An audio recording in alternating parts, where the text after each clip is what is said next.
Hello and welcome everybody to my weekly live stream. My name is Jerry and this is 3DHP. And today I've got a very special guest on. I've got Chris Taylor of Today's 3D Print, better known as Nerys. 1 second and I'll bring him right in. He's having technical difficulties, but he'll be here in 1 second and I'll bring him in. Let me restore my chat here and I'll say hi to a few people that I see here. And pop out chat. And here he is right now. So let me bring him in. Hey, Nerys, how you doing? Yeah, I told people you're having technical difficulties there, and I hope you got them all worked out. For some reason, I couldn't do the audio over the headset. I don't know why. Okay. So if I go with the phone, I could see the video, but not the audio. I don't know why. I'd like to say hi to a few people in chat. DB3D Dan, hello. Mr. Buttram, hello. David Sells, 3D Medic Vents, SBC 3D, The Lightspeed, Brandon Knapp, and everybody that's watching on Facebook. Thank you very much for joining me. We've got YouTube and going on 2 groups on Facebook. Anyone that's on Facebook, please, right above the video description, there's a URL there. If you click that, once you type, if you're on Facebook, I can see your name and I'll post your comment on the stream because those people on YouTube can't see what you're typing on Facebook. But thank you all for joining us. Thank you very much for being here, Chris. I know that you streamed this morning. You're on for quite a while, and you're probably exhausted jumping back into another live stream. That's all right. I don't mind. Happy victims. Anyway, if I could ask you my first question to get this going. Sure. What got you interested into 3D printing and about when? About 5 years ago, rockets. Rockets are what got me into 3D printing. I made a level 2 rocket at the field, and it cost me a small fortune to make it. And I went to get a nose cone for the rocket, and for whatever, 6-inch nose cone for my 6-inch rocket, and he said $50. And I was like, okay, sure, how much? And he's like, Chris, it's $50. Welcome to high power. And that was a bit of a wake-up call that this stuff was expensive. And I said, I got to be a better way of doing this, a cheaper way of doing this. And that's when I found out about 3D printing. And I was like, I could print a nose cone for like $2. And so I got into 3D printing. And since you got into 3D printing, have you printed many nose cones initially when you first started the hobby? Yeah, quite a few nose cones. I have boxes full of them. And you're currently, I believe you're living in New Mexico. Is there any place close by that you can shoot off rockets, or do you have to go to a dry lake bed or something? Well, in theory, there is out in Rio Rancho on the other side of Albuquerque. There is a club that flies there. But of course, this COVID stuff happened and that kind of went splat. Yeah, typically everybody, before I have a guest on every week, I try to talk to them for 5 or 10 minutes in advance so we can go over questions or what they may or may not want me to ask. And when I got a hold of Chris here the other day, we talked for 3 hours. He is such a funny man. He is so smart, and I can't believe he remembers all that he knows. He must have a photographic memory, but he's a wonderful guy. And, there's nothing negative I can even consider thinking to say you're such a funny person. I wish we were neighbors and I could hang out and come over to your house and talk to you. But I was turning red during the whole time that we talked about to fall out of my chair. So, anyway, you're a great person. Once again, like I say, thank you for coming on. Let's see. Question number 2. How many printers do you think you have owned, and do you have a favorite? I own approximately 140 or so printers. And I think my favorite is probably the Ender 2. Mm-hmm. Yeah, I've never tried an Ender 2. I've had CR10s, Ender 3s. I've never had an Ender 2. Ender 2 is my baby. I love my Ender 2. That's a cantilever, right? Yes. Okay. Still prints great, and you still use it quite a bit for a small print? Oh, yeah. You get very optimal quality with an Ender 2. I think it's partly due to how small it is. So the inertial mass of all the components is very low. The X-arm doesn't weigh much. The bed weighs almost nothing. So you just get very, very consistent results. I make prints with the Ender 2 that are just so clean. And you can see this in other similar printers as well. The King Rune is going to give you a similar print quality. The Michelangelo from TiVo is going to give you similar quality, and they're all the same style, very small lightweight printer. And you've been in New Mexico for what, 3 or 4 months now? 1 year. Oh, you've been. Oh, wow. Yep, 1 year. Right at the either last week of August, first week of September is when I got to New Mexico. And I believe you brought everything down in your school bus, right? Instead of renting a big U-Haul. Correct. The cheapest I could find for a rental truck was $4,500. Oh, wow. Do you know what an FU quote is? No. An FU, FU quote is when a person, they don't want to be known to refuse work. So when they don't want to do a job, what they'll do is they will give a quote that's outrageous, figuring you're going to say, no thanks, walk away. They didn't have to refuse the work. And if you're stupid enough to say yes, well, they're going to do the job because they're going to make a killing. So I think these companies were giving me FU quotes because they don't want people bringing moving trucks here, because here is an island in the middle of nowhere. Essentially, they'd have to fly 2 people out here to pick up the truck and take it somewhere useful. True, because there's not a hub port where people constantly rent things. Like if I wanted to take a truck to San Francisco, it would have cost like $2,000. Even though that's 1,800 miles further or 18 hours further. And, hello, Andreas. How you doing? Here's a picture of your caravan. I'll pull it up on the screen. There you go. That's my bus with me driving the bus, and then my pickup truck and trailer my mechanic drove. Is that diesel or gas? Gas. Mm-hmm. I wish I could have got a diesel, but he is not a diesel tech. He's a master mechanic, but not a diesel tech. So we had to get a gas bus to make sure if we broke down, he could fix it. Yeah. Yeah, that'll be really nice if you ever convert that into an RV. That'd be awesome. Well, I have a different plan for it. First, it's my emergency fund. So if I get into big trouble, I could sell that for $3,000 or $4,000. Mm-hmm. But if I don't get desperate and I don't have to sell it, I'm going to make a mobile makerspace out of it. Oh, so I'm going to have a workbench go down the whole length of the bus, and I'll have a few 3D printers, resin printers, CNC machine, a laser, laptop, Arduino station, different maker things. Get companies to donate equipment and have a station for each company with a plaque above it saying, the station sponsored by such and such. And then have chairs along that, and then just a walking path on the other side. And I think that'd be pretty cool. Imagine, going to a fair or a university or something like that, or an event, and, being able to have people walk through the bus and see all the different technology that's available and the things you can do with it. I think that'd be pretty cool. That'd be amazing. If I ever get to do it. My viewer said, you have to bring the bus to Murph. And I was like, okay, you guys come up with $2,500 in cash for me, because it's going to cost $1,200 in gas each way. And then I need a $5,000 escrow account in case the bus breaks down so we can get it repaired. If it doesn't break down, you're great. If it does break down, I need to be able to fix it. And I was like, that's not, you're talking about a 16,000 pound vehicle that has an 8.1 liter gasoline engine. I was thrilled to get 5.9 miles per gallon. Wow. Because I was planning for 4 miles per gallon. Yeah, years ago I thought about buying an RV, and what stopped me was the gas mileage. How much gas mileage can you get?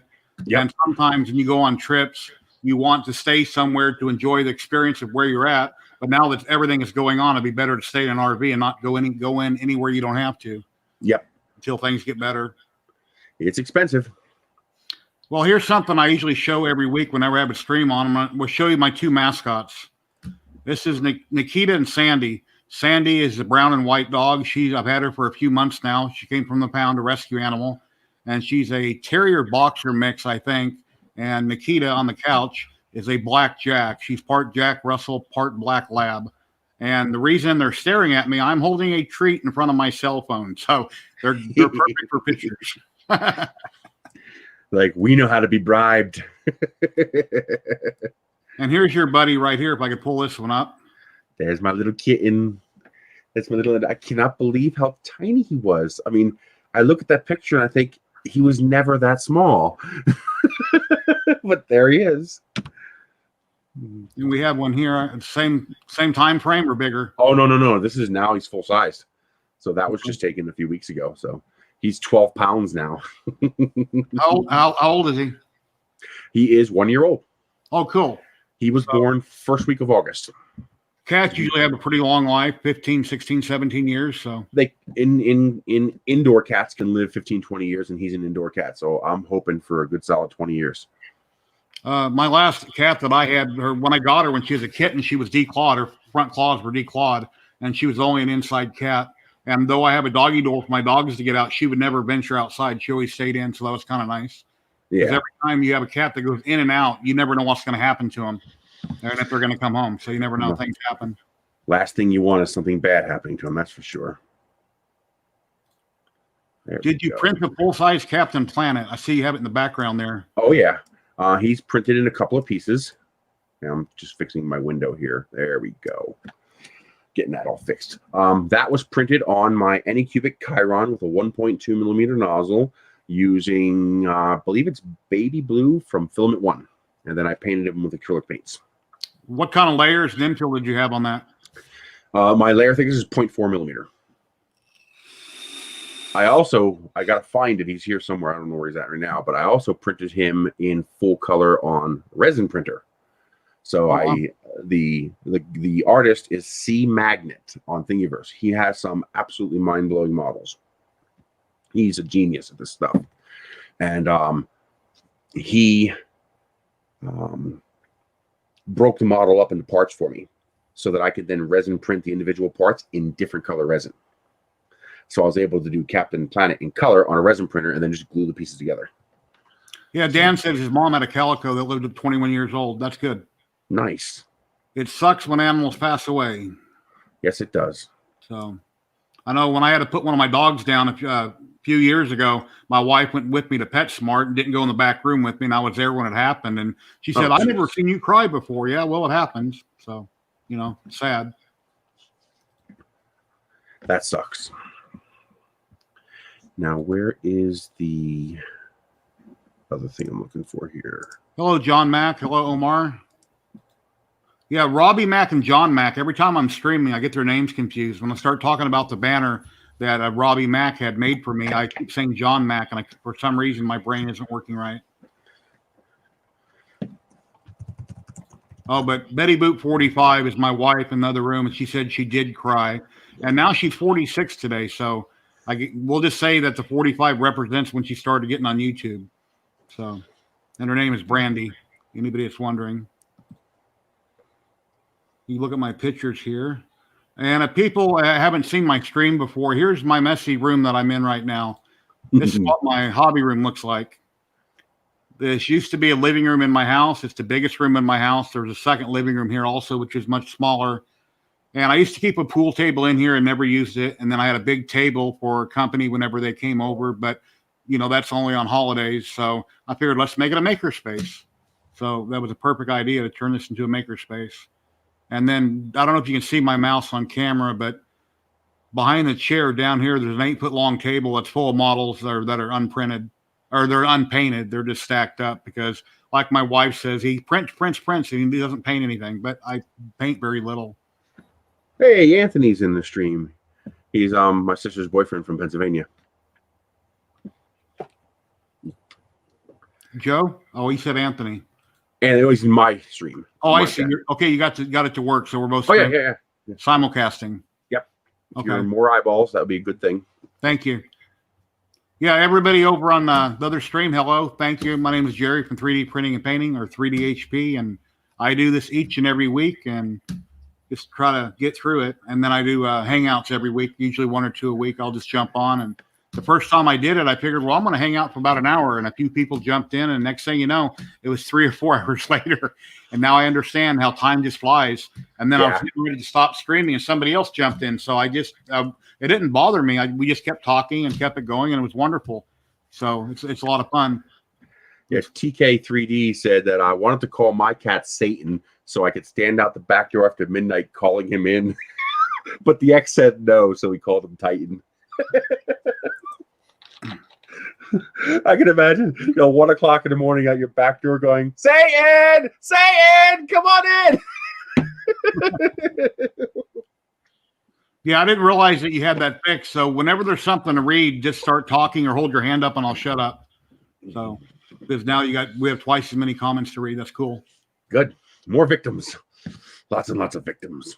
And now that I showed you my room, that's this big maker space, my wife's like, well, why don't you go with your idea and enclose the patio out back, and then you can put your resin and your painting stuff out there. So here's my back patio. This is enclosed under the house when I bought it, and all I have to do is put up one wall that's a load-bearing beam up top, so I don't have to I can make a simple wall and put a door in it with a window and a doggy door or a door and a window, and then I have another big room here that I can use for resin printing and painting or whatever. Just put a couple LEDs on the roof. I'm not going to tear out the stucco. And this wall that I put here, I will paint inside and out, make it look very nice. If I ever sell the house, it's just a matter of unbolting it, remove it, and patching a few holes. Yep, dude, that's perfect to do it. So, that's a nice little space, and you might even be able to climate control just by opening the window. Yeah. Yeah, I'm going to go ahead and leave the slider on, and when I want to, I'll just open it. And since it's so small and it's already insulated all the way around, then when I put the wall up, I'll insulate it. I'll just have heating and cooling out there. And if I have to, I can always put a portable fan. So, very cool. So that'll be a fun project. Thank you, Jesse Foreman. Yeah, I had Joe Telling on, I think it was last week, and I thought about doing this for a while, and he's like, you need more direct lighting on you, and if you lit up the background, so I went ahead and ordered some RGB lights. They will also move to music, so every time I talk, they would blink or change colors, and they have some kind of an IR signal. It looks like a plug for a cell phone that hangs off of them. I need to get a software program so I can control them with my Stream Deck. I haven't figured out how to do that yet, and then if somebody should ever leave me a super chat, I can push a button and they'll start blinking or something like that. So that's my objective. I got this thing. So whenever somebody donates, that's perfect. It's a neat. It's actually an 8 GB thumb drive. So you plug in the USB cable, shows up as an 8 GB drive. You copy an MP3 to it, and it plays whatever MP3 you put on there. Well, that's cool. Like $17 on Amazon. What's it called? Don't know. Let me try to find a link. Hang on. Do they have different sounds they play? It'll play any sound you want. It's an MP3. It's like a one button MP3 player. So you plug in the micro USB cable there, and it shows up on your computer as an 8 GB thumb drive. And then you just copy an MP3 onto it, and when you press the button, it plays whatever MP3 is on it.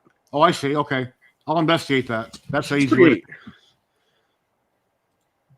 TK's 3D Print. Thank you very much. Yes, I subbed to you earlier. Yeah, I put a link in the other chat so people can log into both of them. Yeah, the first thing I do whenever I go onto a stream to watch anybody, I leave a thumbs up. That's the first thing I do because it takes so much time for any content creator to post anything. At the very least, I give them a thumbs up, and then I try to comment when I can. Unless there's hundreds of people going by, obviously they can't answer everybody. But yeah, I try to subscribe and thumbs up to everybody and do everything I can to help people in the community.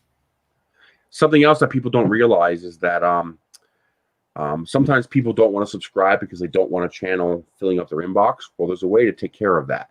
Subscribe to the person, then smash the bell. Except the bell works both ways.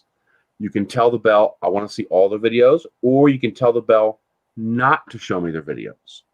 So this way you're subscribed to them, but you're not flooding your regular stream with all of their content. So you can still subscribe without being bothered. My inbox, I haven't cleared it out in years, so there's so much stuff, it's nuts. I need to go through and delete, which, as you know, you highlight a whole bunch, hit delete, highlight a whole bunch. It takes quite a while. But yeah, and I think a lot of people might think when they get on YouTube and hit subscribe, they might have to pay or something, which they don't. It's perfectly free. There's nothing to pay. You're not in any kind of a contract, so it doesn't hurt to subscribe. Well, a lot of times people are becoming aware of how their actions affect the content they see. So when you log into YouTube, YouTube shows you suggested videos. And part of that suggestion is based on what you're subscribed to. So a lot of people don't want to subscribe because they don't want to interfere with that stream of content on their page. and which I understand. You know, like there's probably what I think 80% of my viewers aren't subscribed. So, you know, that's the way it is. That's pretty normal. Because if they're subscribed and you go live, then technically all those people subscribed would get an email stating you just went live. Or at least it'll pop up on YouTube. Okay, because I've got 1,700 people, and then every time I go live, I don't see that many people pop up. So yeah, they're scheduled, they're busy, or they just don't, you know. It's the algorithm, how hard the algorithm promotes you, and whether or not they click the bell and told it, show me some, show me more, show me less. Yeah, Omar had a question. What's the latest thing that we're both printing? You have anything you're currently working on? I actually probably tonight or tomorrow I'll be working on it and then printing it this weekend. I got these raised cat dish bowls. You know, it's a food bowl for the cat, but it's on like a pedestal. It's raised up, and I actually use it as a food bowl holder. So I got those little ice cream bowls. You know, you get 10-pack. They're ceramic. They're nice. They look pretty. I use those to feed the cats now that I feed them wet food, and I actually put that bowl in the bowl that's on the raised platform. This way, all I have to do is reach down, pick up that bowl, and, you know, take care of it. I realized that's easy to 3D print since I'm not actually putting food in it. I'm just using it to hold the bowl of food. It'd be super stupid easy to 3D print something like that. So I'm going to design and 3D print a dual one because I have 2 cats. And I learned that you have to put down 2 bowls of food. Otherwise, they're fighting back and forth trying to get their head inside the one bowl. So if you give them 2 bowls, they eventually figure it out and they each eat from one bowl. I posted a video a few days ago. I tested out some red and blue ZYLTECH PLA off Amazon. And I got a few things I got done here that I did in it. But I'm not currently printing anything right at the moment. My wife wanted the Santa Claus. So I got a little Santa Claus here in red. And what else do I got? I got a mask here I done. But I painted a couple for a friend. And he bought one of the 2. And here's another one I did in blue PLA. Oh, nice. Yeah. And this came out really good. I printed this on my TiVo. I do have a lot of stringing on it. But when I printed this a couple weeks ago, I had it upright on the TiVo. And I had my profile set wrong.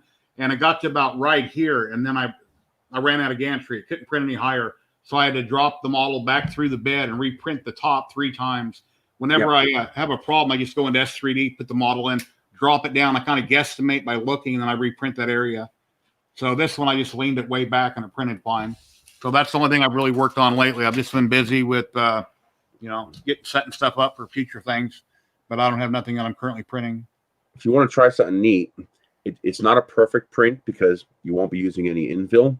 But that Albert Einstein head, print him with like 3 perimeters using marble PLA, or even 2 perimeters would be even better. You're going to have a couple holes here and there because you're not using infill, but then you put a light underneath of them with the marble PLA, and then he lights up. It's amazing.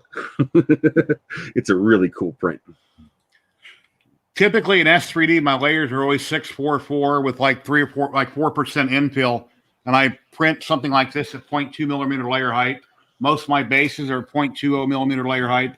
And if I do a model with a lot of detail, I use 0.12 millimeter and fingers and hands 0.10. And I always have my hands face up. Faces are always tilted diagonally back, looking up at the wall. Because if you put a face straight up, you have ringing on the face. If you have it perfectly level, you got a lot of supports on the chin and the nose. So I try to tilt it back to protect the model. And, you know, this one I did print flat, and I sliced this with the Creality slicer, which is a version of Cura. And it came out pretty good. I've been tinkering with that lately and S3D. So it's been a lot of fun. If you don't have fun, what's the point? Yeah. When I first got in this hobby like 3 years ago, I don't know. I think I mentioned it last week. I was watching a video. Somebody was traveling the country with his wife in an RV, and they had a little printer. I don't remember what the printer was. But then I got on some groups, seen the CR10, joined Creality's big group. And then I seen a friend of mine over in the UK, Kevin Sharp, printing a lot of Sanic statues. And it's like, God, I got to do that. And then it was, you know, here I am 10 printers later, and the 11th in a box. I got an Ender 3. It needs a new control board I bought off a Nerys auction here in Vegas, and I've never built it yet. It's addictive. It's very, very addictive. And now I've got the one Elgumar's resin printer. Now I need a bigger one. Obviously, I need bigger.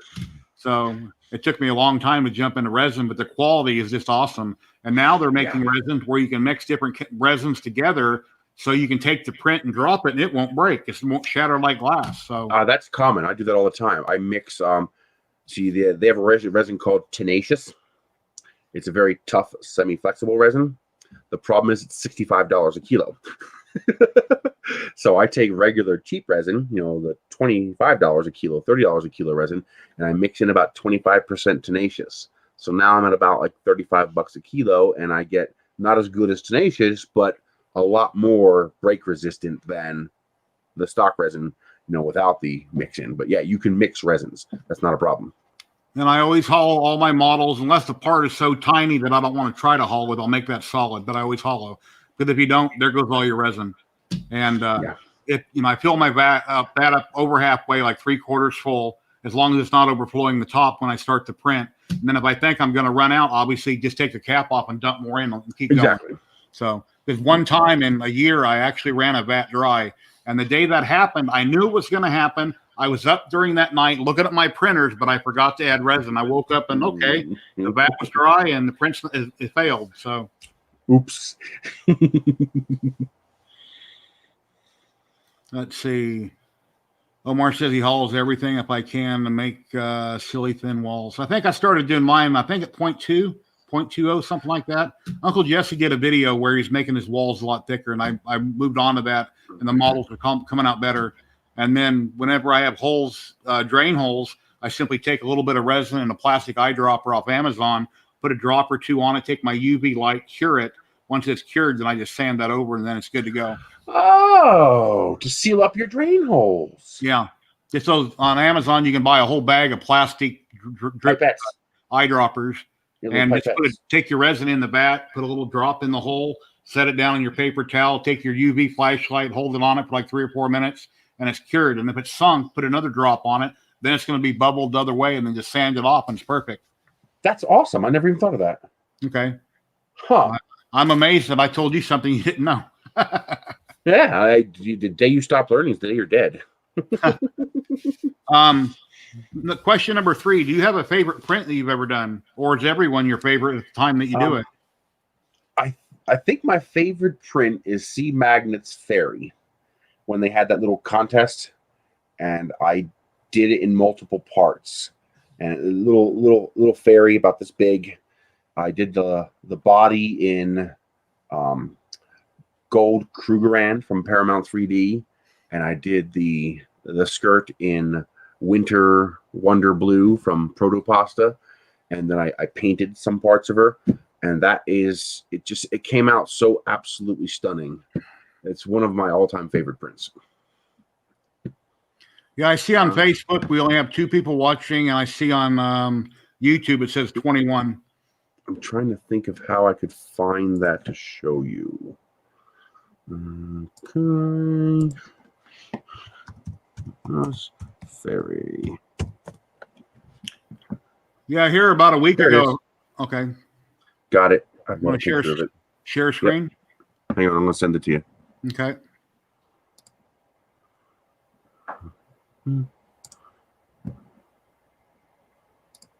Actually, I have a link, and that has the pictures. How do I send that to you? I should be able to here. Share screen. It'll pop up, and I can click it, and we can see it. There we go. I just sent you a link in the private chat in StreamLabs. And I used Atomic Ultra Green for the wings, Atomic Filament,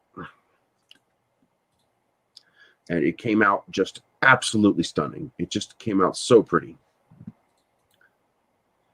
I'm going to post the link, and then I can pull it up on my computer. Yep. Okay, so here's the link. Let me post it, and then I'll pull this up on my other screen.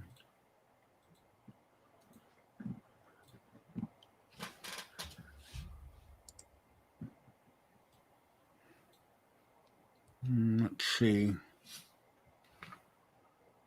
Share screen. There you go. But that I love that print so much. It is my favorite print. I want to do her full size. I'm trying to get to the point where I can maybe convince Protopasta to help me out a little bit, because I did the math. It would be $250 in Protopasta, which I ain't got to do her like 6 feet tall. Yeah, nice. Plus, I don't quite have the printer yet to do it, because I want to do it justice. But yeah, that's one of my favorite prints. Now, I posted a link in chat if anybody wants to download that or look at it. And that's also the guy who made the Captain Planet. That's C Magnet.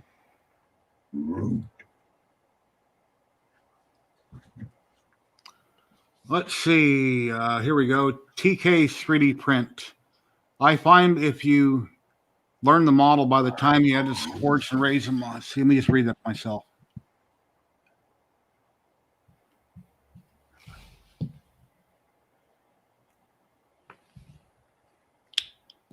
I find you lean the models. Okay, if you lean the model and add the supports. I know that, what's his name?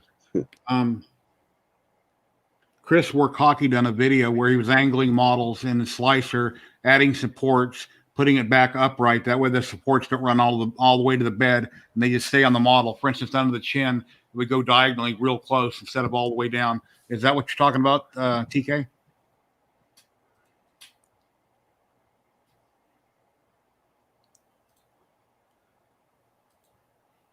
Does anybody on your side have any questions you want to bring up or answer?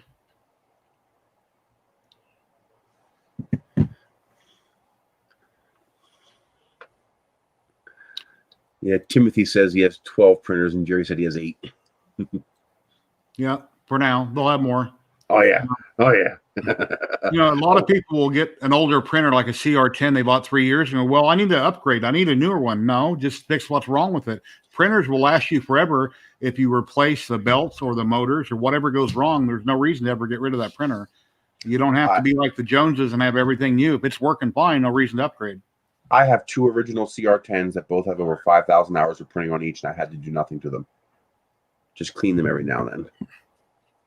When I printed I have a few hundred models behind me that I printed, and at one time, all my printers were running 24/7. And as soon as a print got done, I cleared the bed, go to the next model, and kept printing. And my longest single print was like 10 days. But then if I cleared the bed and started another model, there wasn't really any downtime. The bed stayed hot. Well, I mean, it cooled down for a little bit, and then I started printing like a half hour later. So at one point, nothing is printing now, but at one point, everything was going 24/7, constantly. And sorry, go ahead. With thermal runaway protection enabled on all the printers, I don't have to worry about something happening. I can go to work, go wherever, and I don't have to worry about it. I've never had any kind of an issue. Well, here I got to worry about electricity while doing that because it's 18 cents a kilowatt. Hello, Scott. Thank you for dropping in. Appreciate it. Scott Worthington. That's why I always try to use build-tack, fake-tack style print beds so I could turn off the heat bed. Because the printer itself doesn't really take any power. It's 40 or 50 watts. It's nothing. You know, you're talking, you know, $6 a month, even at my electricity rates to run a printer. It's the heat bed that takes all the power. So your printer takes like 40, 50 watts, while your heat bed takes 200. So no marks from supports. I believe in S3D, there's a setting, dense support layers. I set to 2, and it builds like a little bridge between the print and the support, and that doesn't happen. So it all depends. It depends on your filament, your slicer, your angle. There's a lot of things, but quite often there's never support damage. It all depends on what you're doing. But I believe it's called dense support layers. I always have set to 2. Solar is definitely something I would like to do. The problem is the solar panels are cheap. I mean, well, for me they're expensive, but relatively speaking, they're cheap. You know, $5,000 or $6,000 in solar panels, used solar panels, would be enough to provide 100% of my electrical needs. The problem is the batteries would be about $25,000. So, and that's just for a 2-day supply. And so, yeah, I could maybe theoretically eventually do the solar panels, but I can't do the batteries. And that's not including the inverters and all the charge controllers and the tie-in and all that stuff. So, yeah, for someone like me, solar is it's a rich person's wet dream. It's not super practical. I could do small scale solar. Like my entire yard is one of the most lit up yards in the neighborhood, and it's all solar. Because I'm in a review program and I got a whole bunch of solar lighting. I even have a little 5-watt solar light lighting up my door underneath the carport. It looks real nice. And 10 foot that way is the little solar panel that charges it during the day. And but running the whole house on solar, I burn 42 kilowatts a month. So I would have to generate and store 42 kilowatts of electricity. So yeah. A while back here in Las Vegas, there was different companies, I believe, were doing solar for free. I don't know how they made money, but I know you can finance it, obviously. But I used to know a lady that had solar done by her house from a company and didn't cost her anything. So I don't know if that was something the Nevada Power was paying for or the government. I'm not sure. Well, in the early days, that was possible because they had something called SRACs. So you got basically solar credits that you could actually exchange for cash based on how much solar power you generated, kind of like carbon credits kind of thing. So what they would do is they would install the solar panels to you for free, offset your electric bill basically to zero, but you would agree to give them the SRACs. So they'd be able to exchange all those SRACs in for cash, which would pay for your solar system. I don't think that works anymore. So getting free solar that way isn't as practical anymore, which is a pity because I got so much space. And here's the other problem. A lot of times they don't want you to put the solar panels on the ground. They want them on the roof. And I don't want them on the roof. I only want them on the ground because I don't want to putz with my roof and have roof leaks. I've got an acre and a half of land. Use the land. Resin printing supports. TK is talking about, well, resin printing supports. I usually let Cheetahbox auto-generate them. Sometimes medium, sometimes small. Then I get too many. I've experimented very little with taking them away. Quite often, I used to have dimples in all my models. So I changed. I forget the setting where it had like a little bubble where each support was. But then I got to go around with sandpaper and sand them all off. So I'm still experimenting with the resin printer and how to get the supports right. You know, you can't manually add them. Or as you slice a model up, you'll see where you have an island. Whenever you have an island, put a support there. So a lot of people manually add them one at a time. The biggest problem I run into with supports with resin is that we're printing the models hollow, which means suddenly you sometimes need support on the inside. And that's a little harder to do. Let's see, what was the way I was doing that? I was adding supports. No, let's see. If you hollow the model before you add supports, then you have supports in the model and outside of the model. So if you add the supports first and then go hollow it, let's hope that you don't have a dead area inside where you need it, or now you're going to have a hole. Well, that's what I mean, is that you have to begin to recognize that, okay, this inside area requires support. Yeah. See, with a regular FDM, you just use infill. And what is infill? Infill is basically interior support. Yes. All right, so your support is always there. But when you're printing hollow on a resin printer, it's typically truly hollow. So there's no infill, which means there's no internal support. So what wasn't a problem on your FDM printer becomes a problem on your resin printer if you don't recognize that. Well, it depends. A lot of people have great luck with Cura. I've always used S3D. I've just started tinkering with Cura. So would you like to answer that? You probably use Cura a lot more than me. I don't use Cura at all. I use Simplify 3D. Okay. Okay. It is absolutely entirely possible to get equal quality prints from Simplify 3D, Cura, Idea Maker, Prusa Slicer, etc. The difference is how much work you have to do to get there. With Simplify 3D, it's part of the name, Simplify 3D. It does most of the work for you, and it does a damn good job of it. The biggest advantage for me for Simplify 3D is consistency. I know exactly when I click that setting, when I change that toggle, when I move that slider, I know exactly what it's going to do, exactly where it's going to do it, and exactly how it's going to do it. Which means I can open up Simplify 3D and go click, click, click, click, click, and I'm done, and I know exactly what I'm going to get. It's consistent reliability. Cura is not so consistently reliable because it doesn't do as much of the background automation that Simplify 3D does.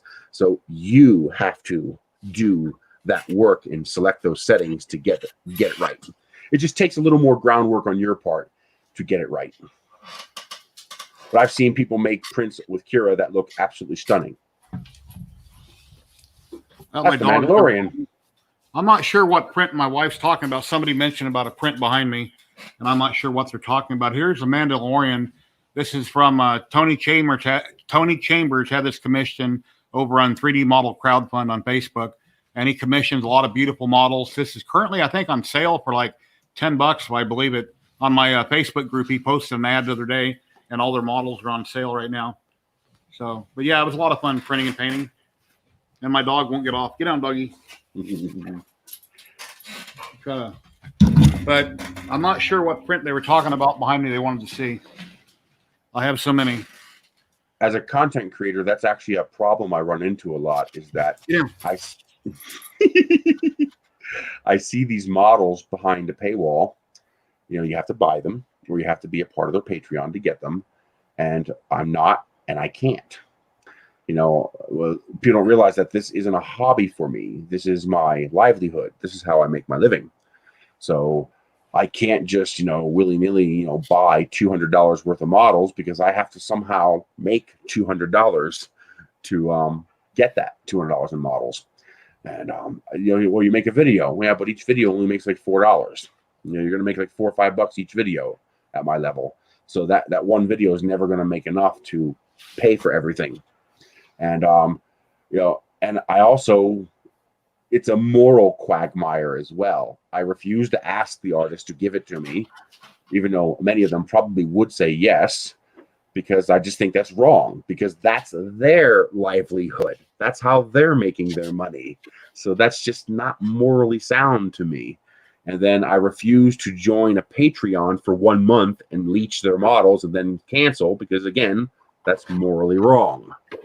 Now that is pretty badass. Yeah, quite a few models I used to get off Thingiverse, and I would buy them here and there on ZYLTECH's website or Game Body. And then a lot of designers, when I used to post on Facebook, I'd post on like 12 or 13 whatever groups, multiple pictures.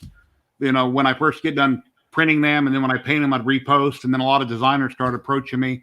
So pretty much, not everything, but there's a lot of designers who will give me whatever I want for asking, because they know that I'm going to do a lot of posting and publicity for them, which helps them out. And then I get the model for free. So, you know, see, a that's lot of different though, because you are providing a value add.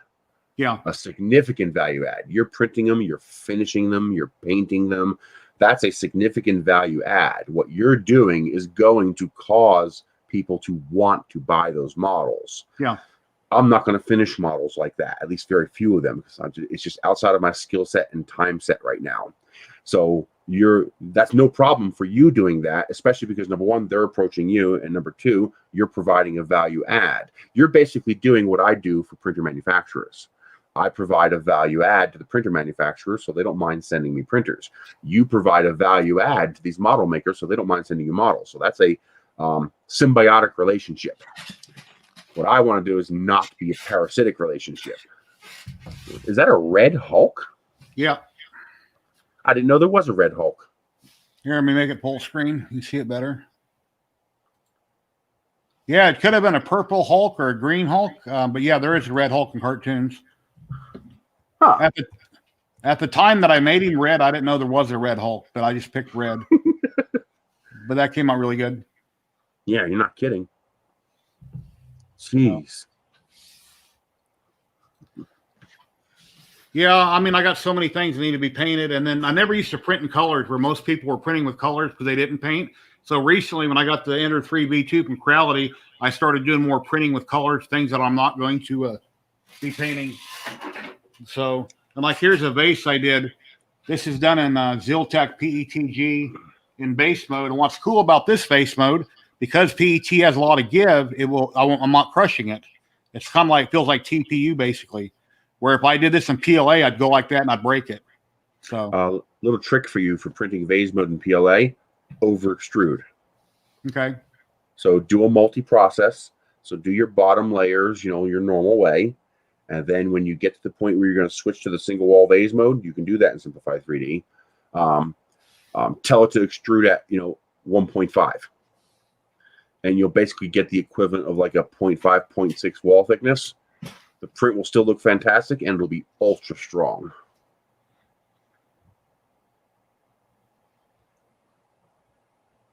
Thank you, TK. I appreciate that. TK is a designer? I guess so. Okay, I didn't know that. I have bring up my the child. this is the perfect example of what I'm talking about, where you have to be careful with that moral line. Oh, here it is. So that's a full-scale child. It was supposed to be one piece, but the 5-kilogram roll fell off the holder and jammed. So it ended up being 2 pieces. And well, I found this on Thingiverse and I posted it, and I made resin models and this big model, and then suddenly a guy comes on and says, "Hey, that's my model." And I'm like, "Well, no, that's his model." Well, apparently someone had taken it from his Patreon and reposted it to Thingiverse. Big no. Wow. Not much you could do about it. Now, thankfully, his name is Inkspire. Inkspire is the one who made this model, and he was cool about it. I was like, well, that means I do not rightfully have this model. Are you okay with me using it? And he said, no problem. But and I would have stopped if he said no, because I didn't get the model legitimately. Somebody had stolen it and reposted it. Yeah, that's a big problem. And people that aren't online that simply buy a printer and they start printing stuff off Thingiverse, they may be printing stuff that's the STLs were stolen and posted. And they have no idea unless they're online in groups, and then they realize it. But a lot of people innocently download them and print them and don't know any better. There's no way to know. There's no way to know. Yeah, unless you spend a lot of time. I know Inkspire, and I didn't know it was from him. Here's a really cool print here that he did. Yeah, that's Zelda. That's heavy. That's over 2.5 kilograms right there. Wow. Yeah, I could beat somebody over the head with her and kill him. About 30 inches tall or so? Yeah, about 2.5, 3 feet. About 3 feet tall. So yeah, it came out real nice. That's nice. Again, that was with the Chiron with the 1.2 millimeter nozzle using ZYLTECH Texas rolls of white PLA.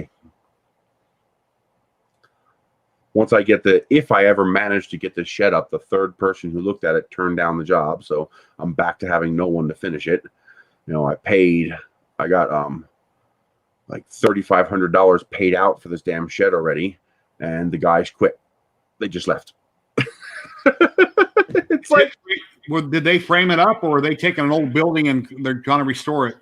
Brand new. So I got 3.5 walls put up and no roof. No idea. They just left one day at the end of the day and never came back? No, not even the end of the day. Midday, they left and took all their tools. When I came home and I was like, all the tools are gone.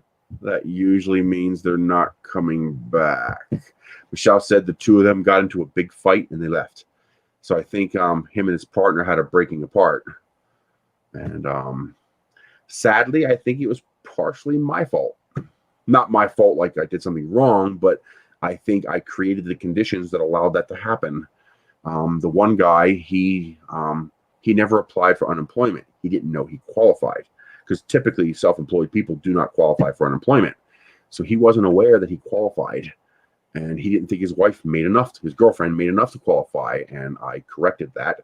And I actually spent a couple days doing the research and walking him through the process. And, I helped him set up a bank account so that he can get the money right away. And, instead of having to wait, a month and a half. Take care, Omar. No, I was just trying to say hi to the comment because I don't want to interrupt you. So I helped him get $24,000 in back due unemployment, and he took that money and split. Did he still owe you work for the money invested? Well, I paid for 2/3 of the shed, and then they didn't build it. I mean, I still have the materials. Wow. All the materials are here, but I can't put up a roof. I could build walls, I could finish the wall. I could put the door in.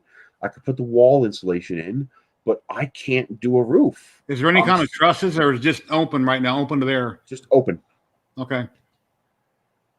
I wish I lived there. I'd come over and finish it for you, but I don't. I'm down there. I could barely go up a ladder. I certainly can't get on a roof.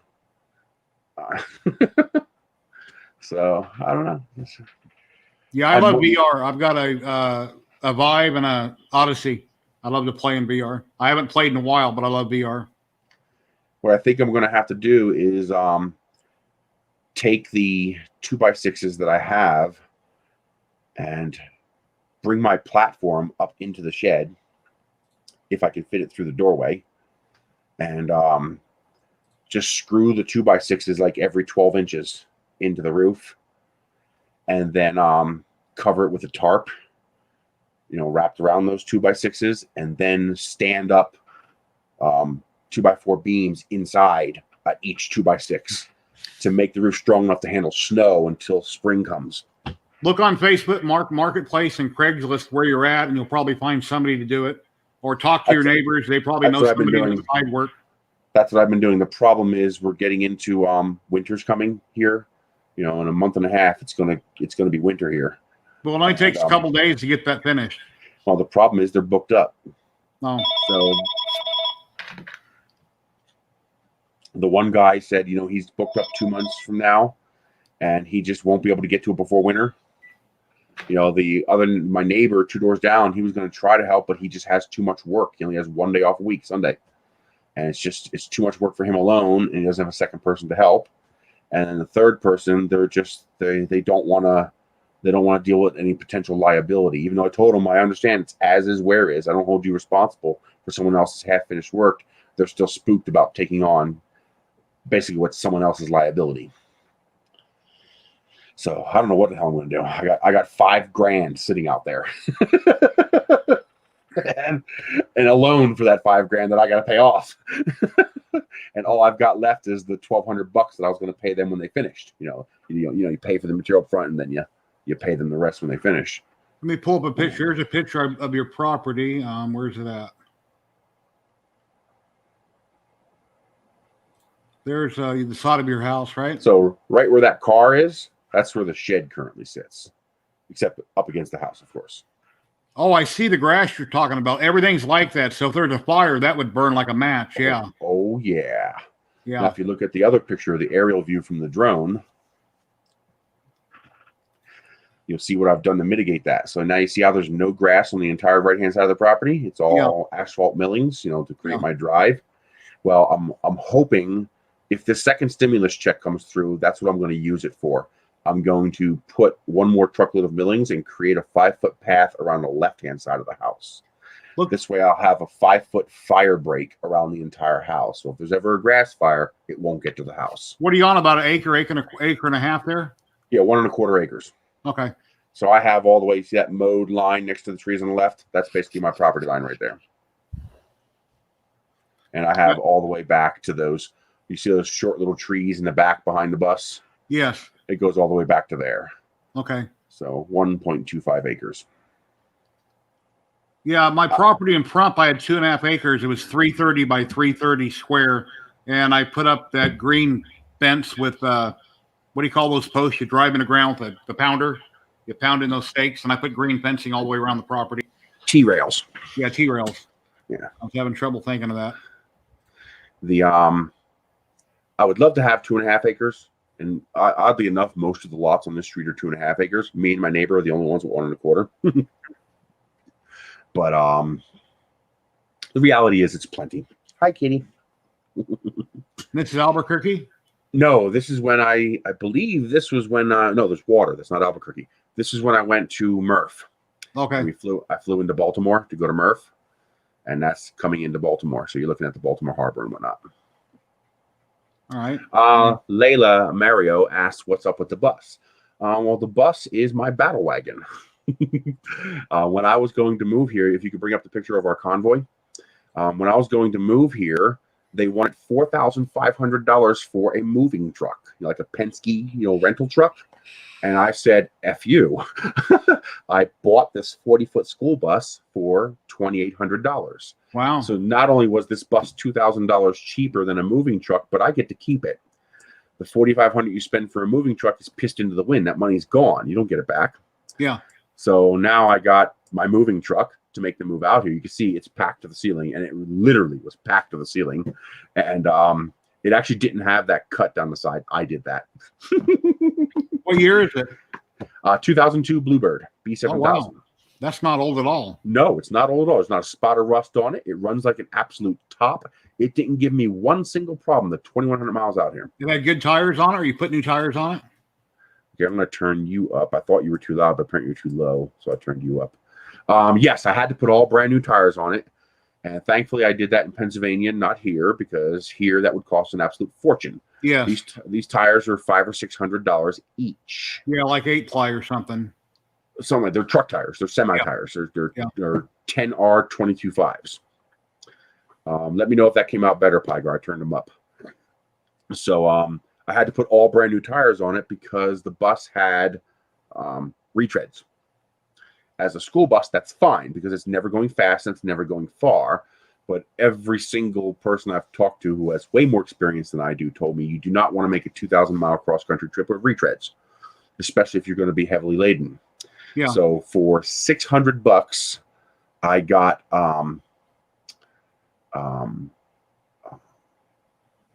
7 tires. No, I bought 2 tires, and then I got 5 more. So for $600, I got 5 tires, and I got an extra rim. So I replaced the 2 front tires, then I replaced the rear 4 tires, and I put together a spare so that I would have a spare tire, in case I got a flat. How big is the gas tank on that? Like 40 or 50 gallon? Actually, yes, 60 gallon, I think, which kind of sucks because you got to stop pretty often for gas. If I had 1 year newer, I would have had a 100-gallon tank. 2003, they switched to the 100-gallon tank for the buses. But 2002 and backwards, they typically came with a 60-gallon tank. Yeah, I was a delivery driver for 10 years before construction. I've never driven a bus before, but I've driven big trucks. So the Dairy Queen and Grill is right at the end of my street, 0.6 miles away. And here's a picture from Murph or Earth. Yeah, that's from Murph, I think. No, Earth. It's the stadium. I recognize Josh, but I don't recognize the other 2 gentlemen. I believe those are some of my fans. Okay. Some of my critter victims. Yeah, I watched a ton of videos on that. Josh was live streaming, and I've seen everybody with all the different interviews. That was really fun to watch. It was pretty cool. I don't know if you guys saw it, but my tablet video actually came out. That's my table at Murph. I had that tablet there set up on a stand, and I told people press record and leave a message, and I would make it into an episode. That actually worked out pretty well. I'll definitely do that again. Yeah, I don't think it's going to happen next year, but if things get better, I want to save up the money or take my taxes and fly down there for a couple days. Maybe my wife will go and I can visit, meet everybody. I think it'd be great. Because talking to everybody online is wonderful, but it'd be great to fist bump or elbow bump or something and talk in person. It'd be a lot of fun. If it's within my financial means, I would like to drive to Murph just because I'd like to bring stuff for a table. But Earth, I can never drive to. It's a 6-day trip. One of them's in Illinois, right? No, Indiana. Okay. It's in Indiana. And there's my table at Narcon. That's what I do. I make those nose cones and stuff like that for rockets. Cool. Very nice. But I've only flown, I think, 1 rocket in my life, 1 or 2 when I was a kid. Then when my son was little, something I guess I should get into, or at least I could make for a video or something. There's a dry lake bed out by Boulder City, clear across town, where there's a huge dry lake bed. I forget the name of it, but there's a place I could shoot them off at. Colin asked what my current most used printer is. Maybe you as well. My current most used printers are my Ender 5s. They probably get the most hours on them right now. What's your current most used printer? Since I have my new CR10 V2, I've been printing a lot of stuff on it, or my TiVo Tarantula Pro. That's one of my go-to printers. I've got Octoprint set up on most of my printers, so I can sit here and control it from my screen instead of turning around and moving 5 feet. I usually do it from my desk. But I just pull out the SD card on the TiVo, pop it in, and my TiVo works great. The Tarantula Pro, I've had 0 issues. Even though I got it free last year and done a review, that's not why I'm still plugging it. I think it's a great printer. So, and I have CR10s, obviously, but it depends how big the print's going to be. If it's going to be something fairly large, I put it on one of my 2 CR10s. If it's really big, I'll put it on the Hypercube, which I'm still dialing in because I had some trouble a few weeks ago when I was printing with some black Sunlu PLA. I had a clog out of the blue. I had some problems with it, so I've got to figure out why. So, Layla asked, do you earn any money with your 3D prints? No, but everything is for sale. I'm retired here in Vegas, and I've already burned up all my credit cards, and I owe $1 zillion. But at some point, I need to get an Etsy store going within the next, hopefully, 30 days, and I'll start selling things off as is, or painted or unpainted, post one here, one there. I might do multiples on a few things. But everything I do sell, if I ever do more than, say, 5 or 10, I will contact the designer that I know on Facebook. I'll make sure it's cool with him. And whatever he says to me, I will save that in a notepad so there's no problem. And whenever I post on Etsy or somewhere, I always list the designer, where it came from. That way, nobody's trying to hide anything and everything's publicly known. but I do need to sell off everything I got. Facebook Marketplace. I don't know if a yard sale would ever work. I don't think so, but yeah, everything's always for sale. Yard sale, you're not going to make any money. Yeah, it'd be my neighbors come by and go, well, that looks cool. I'll give you $1. Exactly. And if you ask a quarter for it, they said, well, can I have it for free? I mean, no matter what you say at a yard sale, it's never cheap enough. I don't currently make any money from my 3D prints. Right now, my money comes from Patreon, Amazon, other affiliate accounts, and YouTube. I currently pull in about $650 a month. It could be as low as $5 because of the pandemic. It's pretty bad. Used to be closer to $1,200 a month, but the pandemic hit pretty hard. People just aren't. My money comes from people spending their money. So people aren't spending money, therefore I'm not making money. And I do plan to expand that. I have a Teespring store with some stuff up there. I have the Patreon, of course. I do plan to eventually sell 3D printed parts, for example, rocket parts and rocket kits. I'm hoping eventually nylon becomes affordable, that I can just abandon PLA altogether and PETG and just go with nylon. That would be nice because it's basically indestructible. But he asked what road I live on, and I live on Pignon Road. Layla asked what Pignon means, and I was replying to TK when he asked. He's trying to find me on Google Maps. Yeah, it's basically a short pine tree. I have an MP CNC, mostly printed CNC out in the garage. I built an enclosure, done a few videos on it. I have not put the firmware on it yet. I got lazy when it started getting hot here in Vegas, and I need to get the firmware going on it. So, and I want to start making signs and possibly etching plastic and selling those. I just haven't got it finished. And now that I see people are getting into lasers, like you have a laser, Jim, Walter from Country 3D, Jim from ZYLTECH. There's so many cool things being made on cork and on tile that I want to get a laser soon and start making things and selling them. So you can get one of these for 100, 120 bucks. These are not expensive. Full screen you. Yeah, these are dirt cheap. And these are dirt cheap. This thing is great quality. Ortor is a good company. I like them a lot. Now, this has to do with what this is, not the company it's from. These things are bloody effing dangerous. Yeah. Nobody should have one of these in their household unless they understand what they're doing. This should be treated like a firearm. You should treat this like a loaded gun whenever it's plugged in. Because if that laser beam hits your eyeball, you're blind instantly. Not temporarily, not flashed. You're blind. You're done. Your eye's gone. So please be careful with these things. As long as you understand that and you're careful with them, these things are amazing fun. And that even goes for walking up to it, watching your print, have on your goggles or protective something. And make sure you have a closed room. For example, there's only one hallway my sister can get out here in, and I have, whenever I'm using the laser, I take a pair of these laser goggles and I hang it on the thermostat in the hallway there, so she knows if those are hanging there, put them on before coming out here, because even the reflected light can do damage and blind you permanently. And make sure your animals definitely don't look at it. And then, I was going to show you the dice I made, but I got knocked over.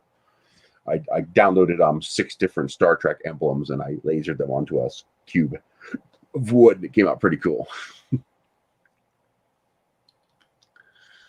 We got a hi, Brian. Is Brian Vines here, BB3D? Or a different Brian?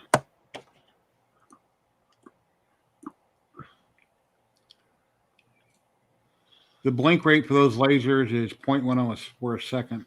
And you can't blink that fast. Yeah.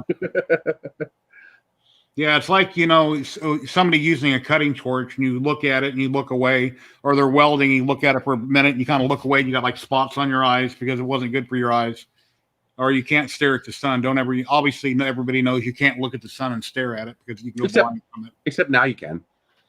There's so much smoke in the sky. Yeah. You can actually look at the sun. About a week ago here in Vegas, I walked outside and I couldn't see the mountain right by the house, and it was all gray. It's like, what the hell is going on? The fires in California, it's just unreal. Travis asked how Ender is doing. Ender is doing well. He's recovered from the UTI, and he is now on a strictly wet food diet, which should prevent another UTI episode. Basically, cats are carnivores. Dogs are omnivores. Cats are carnivores. They only eat meat. Cats don't eat anything but meat. And the significant amount of their moisture comes from their kills when they get something. So when they're eating, they have a suppression of their drink urge. So as long as they're eating, they don't tend to drink too much because they figure they got it from their food. Well, if you combine an indoor cat eating dry food in a desert environment, well, yeah, it's very common for cats to have UTIs out here, and they are particularly lethal for cats because, well, they die very fast. She said that if he stops peeing, you have to bring him in immediately because he'll be dead within 48 hours if you don't take care of it. And the other issue is that cats cannot repair their kidneys. Once their kidneys suffer damage, that's it. They're damaged for good. So he's strictly wet food now. And so far, no problem. He's good. Expensive as hell. It's $60 a month in food, but she also told me I shouldn't be feeding him 2 cans a day. I read that I was supposed to give him 1 ounce of food per pound. So a 12-pound cat, you get 12 ounces of food. That's 2 5.5-ounce cans. But she said 1 should be sufficient. So if 1 per cat is sufficient, then it's only 2 cans a day, and that's only $30 a month. That's not so bad. Yeah, there's a baby I printed off of Thingiverse. I think I got it from a while back. I forget the man's name that designed it, but at the time that I posted all over Facebook, I listed a link and where it came from. If it's the same one who designed mine, it's Inkspire, but I'm not sure if that's the same person who designed that. I don't remember. I ended up printing 2 of them. Layla says she has a 1 Ender 3 and 1 Ender 3 Pro. What should be my next printer if I want to print something higher? Well, depending on how high you want to go, if you just want to go a little bit higher, I suggest going with the Ender 5. It gives you 235 by 235 by 300, I think. I think it's got a 300Z. It's either 250 or 300. I think it's 300. And that will give you a bigger build volume to play with an absolutely fantastic printer. Otherwise, go with a CR10. Get a CR10S Pro, the original one. You could probably get them for like $400, $450, and that'll give you a 334. I call it a 334 because it's 300 by 300 by 400 millimeters. Anycubic Chiron is also a good printer. That'll give you a 444 print volume, 400 by 400 by 400. And both of those are very reliable, very consistent printers. Well, 16 years is pretty damn good. That's really good. Most cats have a lifespan of about 4 or 5 years. Most people don't realize that cats are actually very short-lived creatures. That's why they procreate so without abandon. And that's the first snow at my house. The first year I lived here.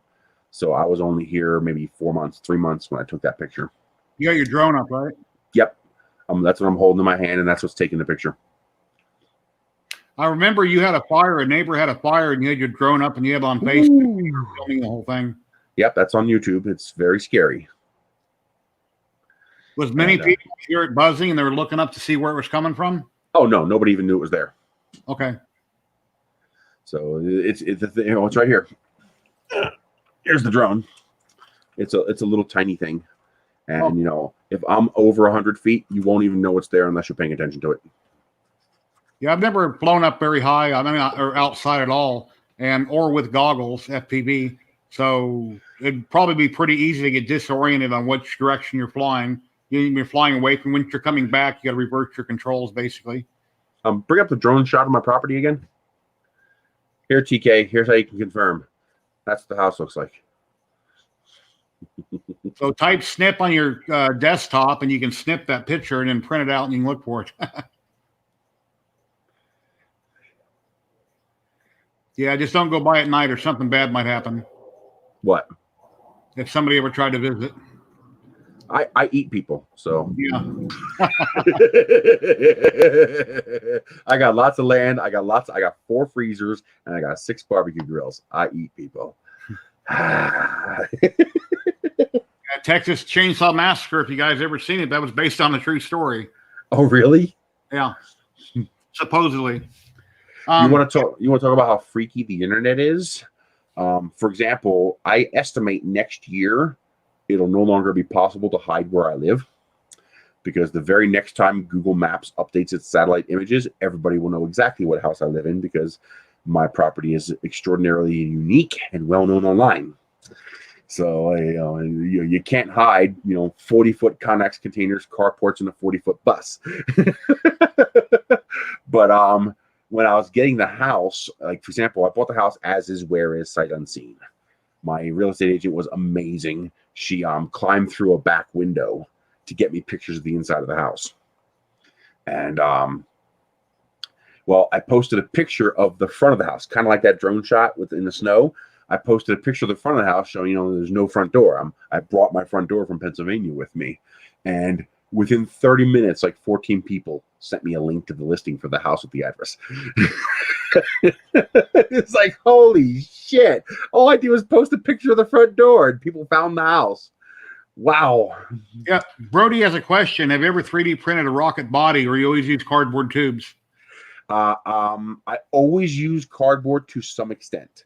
I have printed full airframes. If you go back to my table picture, you can actually see one of the rockets I designed. So my table at Narcon, with all my rockets sitting on the table. Oh, okay. I'm sitting there looking on spacing. Right here. So if you see that orange one right there, just left of the big white one, that's all 3D printed. So that's a continuous curve airframe. What's his name? Mech G helped me model that. I designed it. He made it real into a model.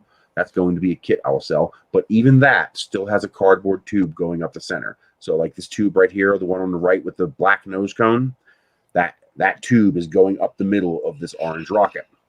And that's because the plastic can't handle the ejection charge coming from the motor. The motor itself and the ejection charge are too hot.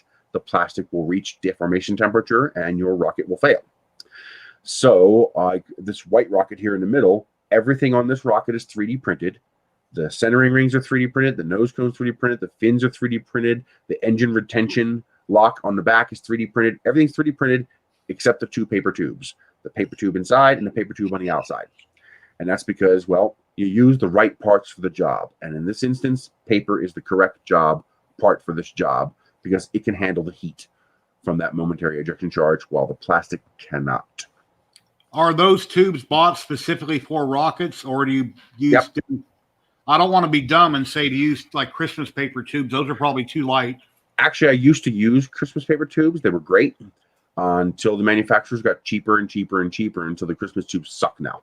And then packing tubes where you have the white ends for mailing stuff, those are pretty sturdy. Oh, yeah. I don't know about the dimensions. Doesn't matter. You have a 3D printer. Yeah, you can just make it as small as you need. Yeah, customize it, baby. And all parachutes are always made out of plastic. You've never tried any other type of material, or always plastic? What? I'm sorry, say that again. I'm thinking about the parachutes. I'm thinking of the kid when I was a kid. Yeah, they're plastic, but I use nylon parachutes. Okay. Just because I love building rockets. I even like finishing rockets. But there's one part of rocket building that I hate with an absolute passion. I don't know why. I just despise it, and that's making parachutes. I just hate making parachutes. So I tend to get pre-made parachutes or nylon parachutes, put a snap swivel on them, and I just move the chute from rocket to rocket. I would say a big round piece of plastic, but it has to be tapered for each corner so you have a point to attach your string to, right? Yes. TK, wait a minute, did you say you're going to try to land on my road? Don't do that. It's too narrow and there's wires crossing it. There is Sandia Airport just a couple miles away. You could probably land there. Astro Printer says, Chris, I got some NASA stickers if you want some. Are you brain dead? Hell yes, I want NASA stickers. In the description of my video, you'll see a address, a P.O. Box. P.O. Box 842, Edgewood, New Mexico, 87015. Thank you, Astro. Very nice of you. Oh, that's right. MSFS, Microsoft Flight Simulator 2020. Okay, now it makes sense. Yeah, I remember after 9/11, Microsoft was talking about how they were going to cripple their simulators so you couldn't fly into buildings and they wouldn't be very sophisticated so that people couldn't try to learn on that and then try to hijack something. But since 2020 came out, I think they finally got past that and they're making it more real and lifelike. I've seen a lot of videos on YouTube and they look pretty awesome. The graphics, the terrain on most cities is just unbelievable. If they really think changing their software is going to change the damn thing, they're insane. Yeah, it's not It's going. like okay. You probably, if you have time, bring up a Land O'Lakes butter package. All right, the Land O'Lakes removed the Indian from their packaging, so now it just says Land O'Lakes without the Indian. David Petzel is in chat. He's asking D-size engines. Yes, D size. I've flown up through K. I've thrown up through K. Next week, guys, David Petzel is going to be on my live stream. We haven't set a date and time yet, but it's probably a for sure thing going to happen. And he's done a lot of RC work. I mean, he has lots of RC planes. He's an entrepreneur, restaurant owner over on Thingiverse. All the Pet Fangs that you printed out for a lot of your printers, like I have, they're called Pet Fangs. That's from David Petzel. He's a designer of those. He's a great guy, and he's done so many different things that he's into. That'll be a fun stream. Here, if you want, bring up this video and play this video. This is my level 2 rocket. This is what caused me to get into 3D printing. Are you putting it in private chat or on the screen? Private chat. Okay. It's a YouTube link. So bring that bad boy up and play that. You'll like this. Okay, 1 second. It's only 1 minute and 12 seconds. It's pretty short. This, by the way, was a dash camera bolted to the rocket.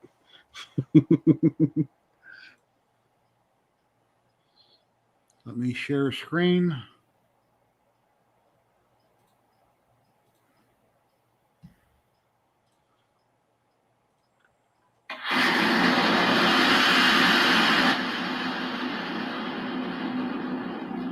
That is in Pueblo, Colorado. And that is going up on a K550. And there's the chutes popping at 5,500 feet AGL. And if you watch this in full screen, later on, you can actually see the smoke trail behind the rocket as it takes off. And you can also see, what's his name? I think it's Mike. He was flying my glider, and I caught the rocket taking off from the glider as well. It was probably the most angled filmed level 2 launch ever. I had ground cameras and handheld. There's the glider. You see the glider on the right there? And so I had every angle of this rocket going up, and I built this right on the field. But that was a K motor, and that was the rocket where the nose cone cost $50, and I was like, never again. I went skydiving twice, so I know what that experience is, that ground coming up on you right there. It landed in the only damn bush in the entire field. Literally, the only bush within 2,000 meters. And that's a K550 Sparky. I love the Sparky motors. There it is. There's a couple of shots where you can see the glider. That's cool. It's fun. I use 2 parachutes, so you can see one's attached to the back of the rocket and the other one's attached to the front. And that's why you get this really super stable video where it's not spinning out of control. And we're coming up to where you're going to see the glider in a second here. Bottom right-hand corner of the screen. Hang on, it's a white glider. You'll see them bank away and turn away. There it is. That's my Radian glider. He flew it for me. But yeah, that's what I want to do with my 3D printers. I make rocket parts. That's cool. So yeah, another thing that's a pain in the ass is making centering rings. When you have to put one tube inside of another tube and you need a centering ring to center them, they're a pain in the butt to make. Well, now I got lasers and 3D printers. Richard and Brian from the First Layer have put some videos out over the last few weeks where they built some rockets and they flew with a club in Canada, and those are really cool to watch. And Brian had a camera mounted on one, and then he lost it. I guess it was on a magnet. He didn't have it tethered to the rocket, and he lost one of his cameras. They've done a couple cool videos. Hello, Ben Brady. How you doing? Hey, Brady. He's in my stream a lot. He's lives down in Texas. See if we got any pictures here I haven't shown. I think I've showed all of them. There's a couple of exterior shots showing the area. A couple of, scenery shots. Oh, yeah. Let me find one. Got a couple of those there. That looks really beautiful. Now, that's the moon, not the sun. That's captured with my cell phone. Amazing what a modern cell phone could do. That's actually the image on my business card for Life of Nerys.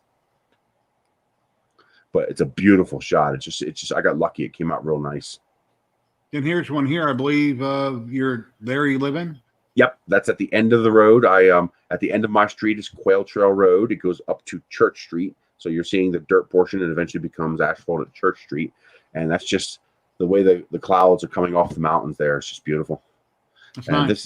This is at 7,000 feet. I live at 6,800 feet. So what you're seeing is not mountains. What you're seeing is the tops of the mountains. And this was right after I came into, this is the first picture I took in New Mexico. So that picture of the convoy, that was in Texas right before New Mexico. And this was after we crossed over into New Mexico. And there's Groot taking point in the front of the bus. I printed out a big wood PLA Groot and stuck him on the hood of the bus. And anybody that's joining us late, here is his convoy right here when he moved to New Mexico.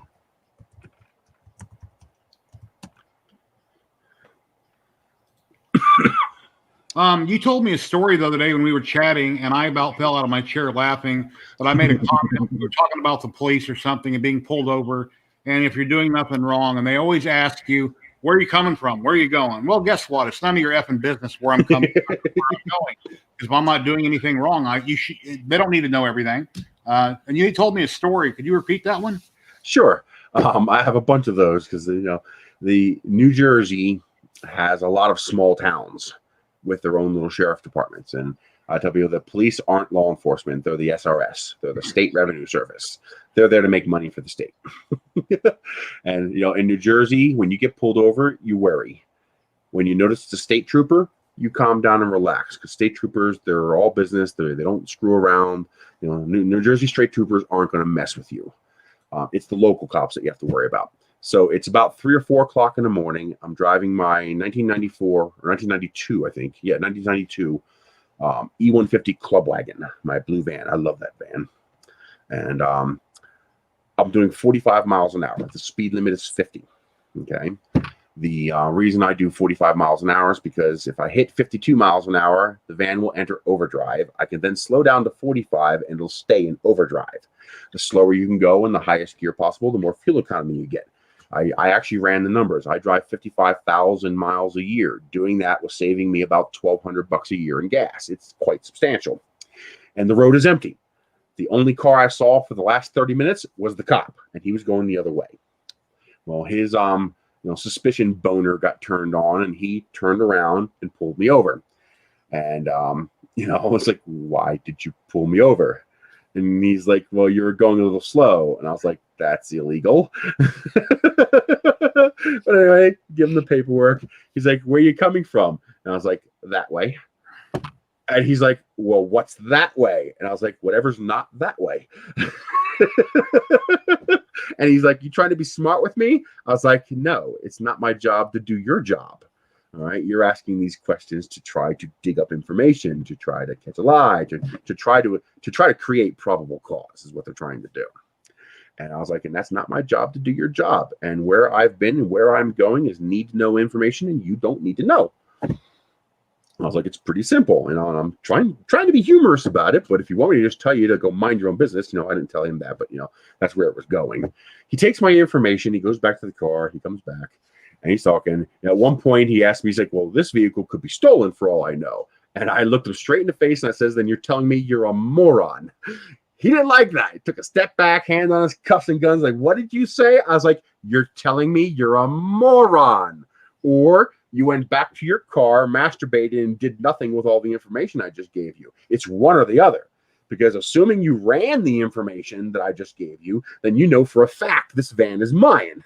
Because you saw the VIN number. I saw you look. All right. You've got my registration. You've got my plate. You've got my insurance. You've got my ID. You know I have no record. You know I have no tickets. You know I have absolutely nothing on my record. And you know these plates match this van, which matches this documents. So either you're a moron or you did nothing with all that paperwork when you ran back there, or you're still fishing. I was like, and again, it's not my job to do your job for you. He then says at some point, he says, well, where are you going? And I turn my head and I go, And I smile, and I could see him die inside. I could just see his soul die because he realized his mistake, and he knew exactly the words that were going to come out of my mouth. And I was like, that way. It was great. Oh, just, he's like, well, just go faster. And I was like, when can I expect your check? And he goes, what? I was like, I saved $1,200 a year driving slower. This thing gets 12 miles to the gallon. I do 45, I get 14 miles to the gallon. 2 miles per gallon times 50,000 miles adds up to a lot more than you think. I was like, so when can I expect your check for the increased gas usage? Oh my God. That's what they do. They pull you over, they jerk you around, they fish. The stop's illegal. He has no legal authority to stop you, but he also knows you can't do anything about it. I mean, David Petzel had a question here that I missed. What camera do you have on that rocket that you filmed that went up? That rocket had 2 cameras, and the video from the other camera only lasted a couple of seconds, and it's on there as well. But typically, the way I do my rockets is that you'll have the rocket body, and you don't want to just slap a camera onto the side of the rocket. That's going to be sticking out there, and it's going to get snagged, unbalances the rocket. So I came up with a new thing. I put a hole in the side of the rocket, the shape of the camera, the size of the camera, and then I put a piece of tube through that hole and seal it to the other side. So basically, inside the rocket, there is a tube that is crossing the inside of that tube. So the gases can go around this interior tube, and now the camera is protected from any of those gases, the ejection charge when it fires. Well, on that rocket, I had 2 cameras installed. I had a Kodak, remember the early days of high-def camcorders? You had those cell phone-shaped cameras. They were flat like this with a screen on the back and the lens on the front. They look kind of like, a cell phone, except, they weren't back then. Because back then, it was flip phones and stuff like that. So I took that one and just had it stuck inside the rocket like this, so the lens was sitting here. And then as a backup camera, I took my dash cam. And I originally bought dash cameras for my rockets. It was one of the more affordable ways to get high-definition cameras at the time. And so I had that bolted to the side of the rocket. So that was a flat camera like this with the lens on the bottom. So I just took the a 1/4-20 screw through the inside of the tube into the mount on the camera, and that held that camera on. Well, it's a good thing I had 2 cameras on there, because when the ejection charge fired, it penetrated the camera tube. And let me tell you, the egress of that camera was quite volatile. It shot that camera off the side of that rocket like a cannonball. 7 days later, we found it sitting out in the field, and the damn thing still worked. I couldn't believe the thing still worked. But of course, I eventually learned the problem with those cameras is that they use AA batteries. And if you jar a device that has a AA battery hard enough, those AA batteries are held in with spring force. So you have a little spring tab and a tab on this end, and the AA battery pushes against the spring. Well, if the G-force is strong enough, if that instantaneous G-force, such as an ejection charge, is strong enough, it can actually cause it to compress and rebound off that spring just the tiniest little bit. And that little bit's enough to turn off the camera just like that. So you have to make sure that the batteries are perpendicular to the flight path of the rocket, so that that jarring force pushes the battery sideways and not against the contact, which will pop it loose.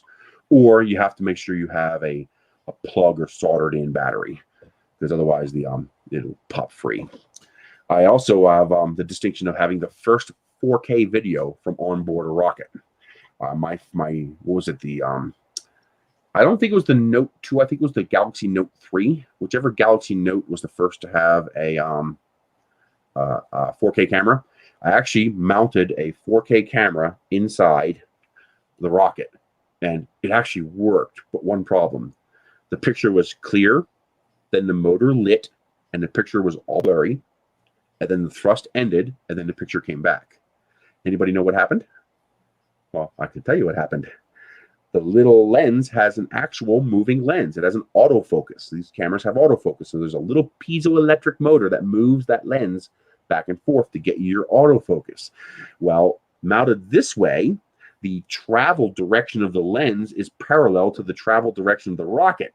So under the G's of liftoff, it overwhelmed the torque of that little piezoelectric motor and yanked the lens all the way to the front where it was blurry. Wow.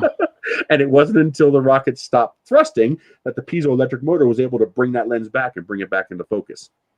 So now what I did was I would mount the camera this way on the rocket so that the piezoelectric motor would still get overloaded, but it would get frozen in place instead of pulled forward. And then I used a 90-degree prism, like a, what do you call that scope you look through to see around a corner? Periscope. But it's just a 90-degree prism lens that I would stick in front of the lens so it was looking down. So that was fun. Ben Brady says they got our RC flying come up in the third week in Albuquerque. Oh, that'd be cool to go to. If you could send me a link for that, please do. I wouldn't mind going and check that out, even just to take pictures. How far away are you from Albuquerque? Half hour. Well, it depends on what part of Albuquerque. You know, the eastern edge of Albuquerque is 25 minutes away. You're staying on the west side. Yeah, probably the west side because Rio Rancho's out there, and that's where they have all the open space. And that's about 40 minutes to an hour away. So I would probably have to take the minivan to go see that because the electric car won't make it to Rio Rancho and back. Ben Brady's foot's about to fall off. He's got problems. And he's got to take care of it. Gangrene's bad news. Yeah, I think Ben Brady is like 62. I think, aren't you, Ben? Around 62?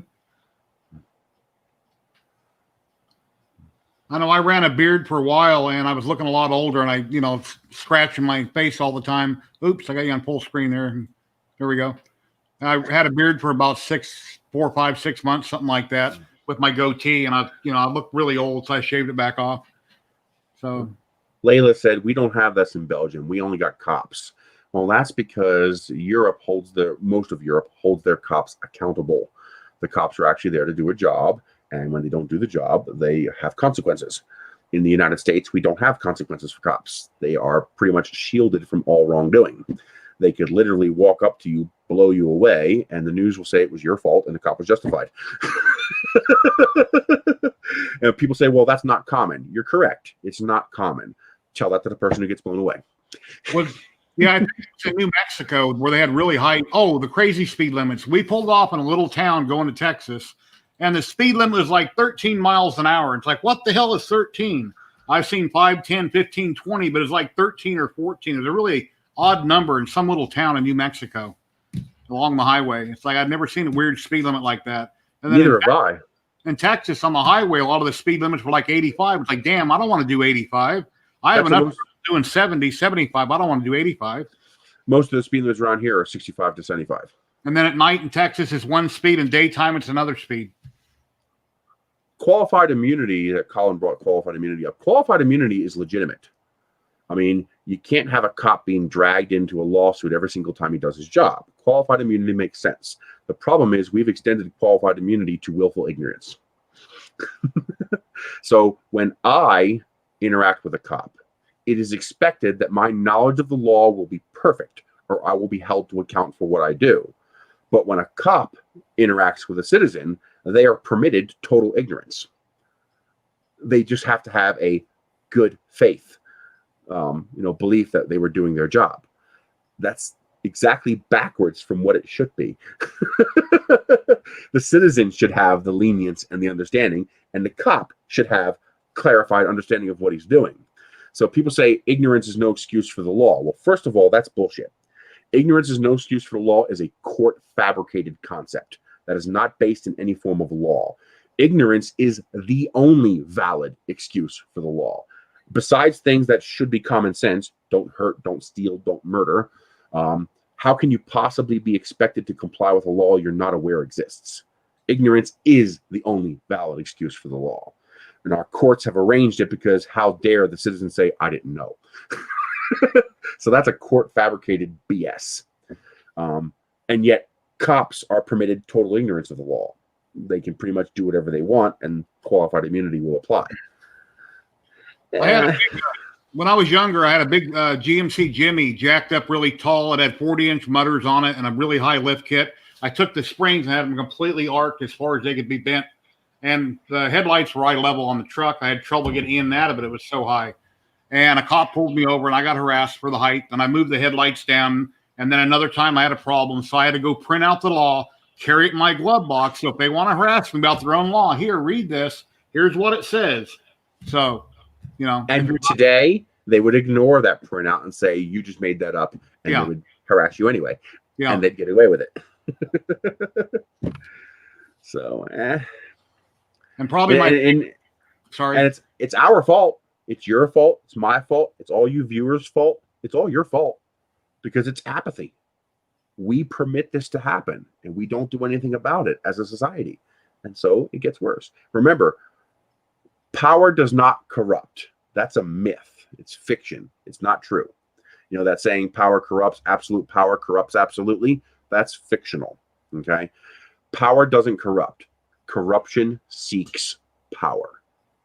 You know, people who are corrupt will seek out the highest level of power they can acquire in order to exert their dominance over people below them. That's just what corrupt people do. The whole point of a system of checks and balances is to be able to catch that happening and stop it. We have abdicated our duty as citizens to do that. Let me jump on to my next question since I kind of gave up on them. Question number 4 out of 7. Do you have any other hobbies that you're interested in other than yes. Rocketry, RC airplanes, drones, photography, cooking. We had a comment earlier. Do you have a telescope? Because you probably, if you're not near a city, you can probably see the stars at night and it looks great. Oh yeah. It's got a nice sky view here. Back in Pennsylvania, New Jersey, you could look up at the sky like this and you probably had more fingers than stars. Here, it's just like, wow. Because the only major city near us is Albuquerque, and it's on the other side of a mountain. So the seeing, as they call it out here, is fantastic. Exactly. This year, New Mexico pissed me off because one of the reasons I want to come here was the beautiful seeing, the beautiful sky. And of course, the 1 week of the year that a naked eye visible comet comes by, it's cloudy every night. You remember like 4 or 5 years ago over Vegas, a satellite was burning up, and I'm driving down the street to look at Christmas lights, and me and my wife pulled over, and it's just going right across the sky, and it's like a fireball. It's like a meteor coming in. That was very really cool. Yeah. That's very cool. You got to see that. Too and odd. And by the time I thought about taking out my cell phone, it was gone. Yeah, it's quick. And question number 5. I think I know the answer to this. Most people may not. Are you married, have kids, and pets? Nope. Never married. The other person with me is my sister. I take care of her. And we have 2 little furry murder machines, Ender and Null. They're kittens. And do you have any teasers on upcoming projects you might be doing videos on, or anything you might want to share, or no? I am starting to I still have to finish cleaning this up to get my proper table in here. Eventually, this will actually be 180 degrees, and I'll be facing that way, my table here, and I'll be sitting over there. Mm-hmm. That'll eliminate me having to have a covered window to keep the sunlight from coming in. That'll solve that problem. And I just got to get rid of all this cardboard. And but I plan to start making videos for my rocketry channel, and I'm also starting a new channel for all of the gadgetry I'm getting. I have I'm in a review program, which I won't name because I'm not supposed to. So I get stuff for free. Mm-hmm. I make reviews. So, you know, that's how I got things like these, you know, $50 video lights and this absolutely badass, freaking ridiculous, stupid. It's so stupid that it turns over and comes back around to awesome hard hat. It's got a fan. It tells you the temperature. It's solar powered. It's got 2 18650 batteries inside. You can use it as a battery bank. It has a Bluetooth speaker inside. There's a flashlight on it. This thing is just freaking awesome. And so I'm starting a channel for that. You know, I'm going to call it Gadgets, Goodies, and Widgets. And that'll be where I do all that kind of stuff, because the way I make my money is when people use affiliate links. So I took your advice. When I talked to Chris the other day and we chatted, he mentioned I should get a Patreon going. And I'm like, well, I don't make models. I don't design things. And he gave me a perfect idea. I print and I paint. And even though I'm not a professional at it, there's a ton of content that I could post on Patreon that people would enjoy seeing. that I haven't done videos on. So I did set up a Patreon the other day. I've got a few videos up there. I need to get more content. And at some point, I have a designer overseas that's going to be printing a little mini me. It'll say 3D HP on it, and people can print it and run over it with their car or do whatever they want with it. But I'm thinking about putting that on my Patreon, so people that join my Patreon will get that model too, along with little content here and there that I may not. And then if I print models and I go to post them on my social media like I do everywhere, as most people know, I'll put them on there first, possibly a week in advance. That way people can see it or ask questions before I post them in other places. And then I got a hold of GearBest, AliExpress, and a couple other companies. I've got 2 out of 3 affiliates that I have to add to my channel.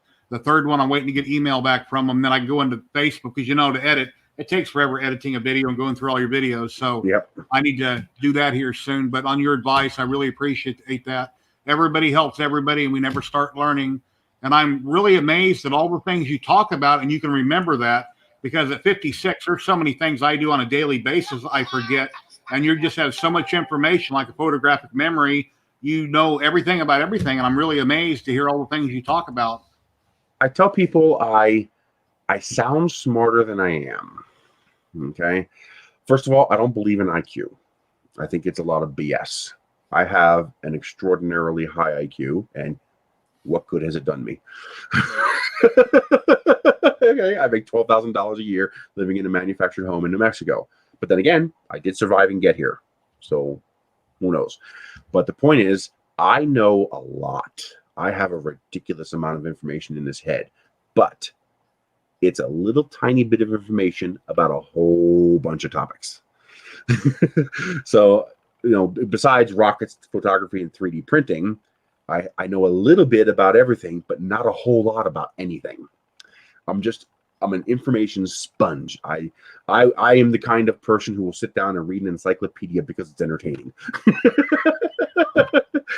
I'll get to page 670 and go, oh man, I never knew that. That's cool. And I'll probably forget it, of course, and move on to the next page. But it's just so, because I know a little bit about a lot, it makes it sound like I know a lot. But in reality, it's just because I'm an information junkie. Yeah, my income from pension and construction, I make like $3,400 a month. And my house payment and my insurance, which is subsidized by the government, Affordable Health Care Act, that eats up most of that right there. That's like $1,600. And by the time I pay a few bills, by the 15th of every month, I'm broke. So all the stuff you see behind me, that's running up my credit card twice. And then I'm basically broke. So when I get free things or a donation here or there, $5, $10, I am so happy, because that immensely helps me out. And I don't ask for donations, but I will pop it up on the screen, or I'll have links. And when people help me out, it's awesome, because I'm not living high on the hog. I'm like you. I'm kind of barely surviving. I make more money than you do, but it goes out in bills with my house payment and other medical bills. But you have more expenses than I do as well. So last year I had to have surgery like 2 years ago, and a bunch of bad things happened, intestinal problems and surgeries. And I paid off all my medical bills last year. I was really happy. And then an issue came up this year, or in January, where I had to run back to the ER, and then they transferred me to another hospital. I was only there 3 days. Now I'm deeply in debt for how many years making payments. So it was great being debt free. I mean, on that, not my credit card. So yeah, whatever I can do to make extra income and build myself. And the same with you also. That would be awesome. Well, you got 6 more years, and then you'll be free of that. Well, when I'm 62, then I'll get a little more money. And well, when you're 62, you can get on Medicaid. Now, something you need to talk to whoever you talk to, because you have to do this right. If you fuck this up, you're screwed. All right. Medicare only covers 80%. Now, there are supplemental plans that you get that cover the other 20%. So your medical care is 100% covered, no exceptions. The only thing you got to pay is the copay when you go see the doctor, the 30, 40, 50 bucks when you go see a doctor. That's all you got to pay. Everything else is covered.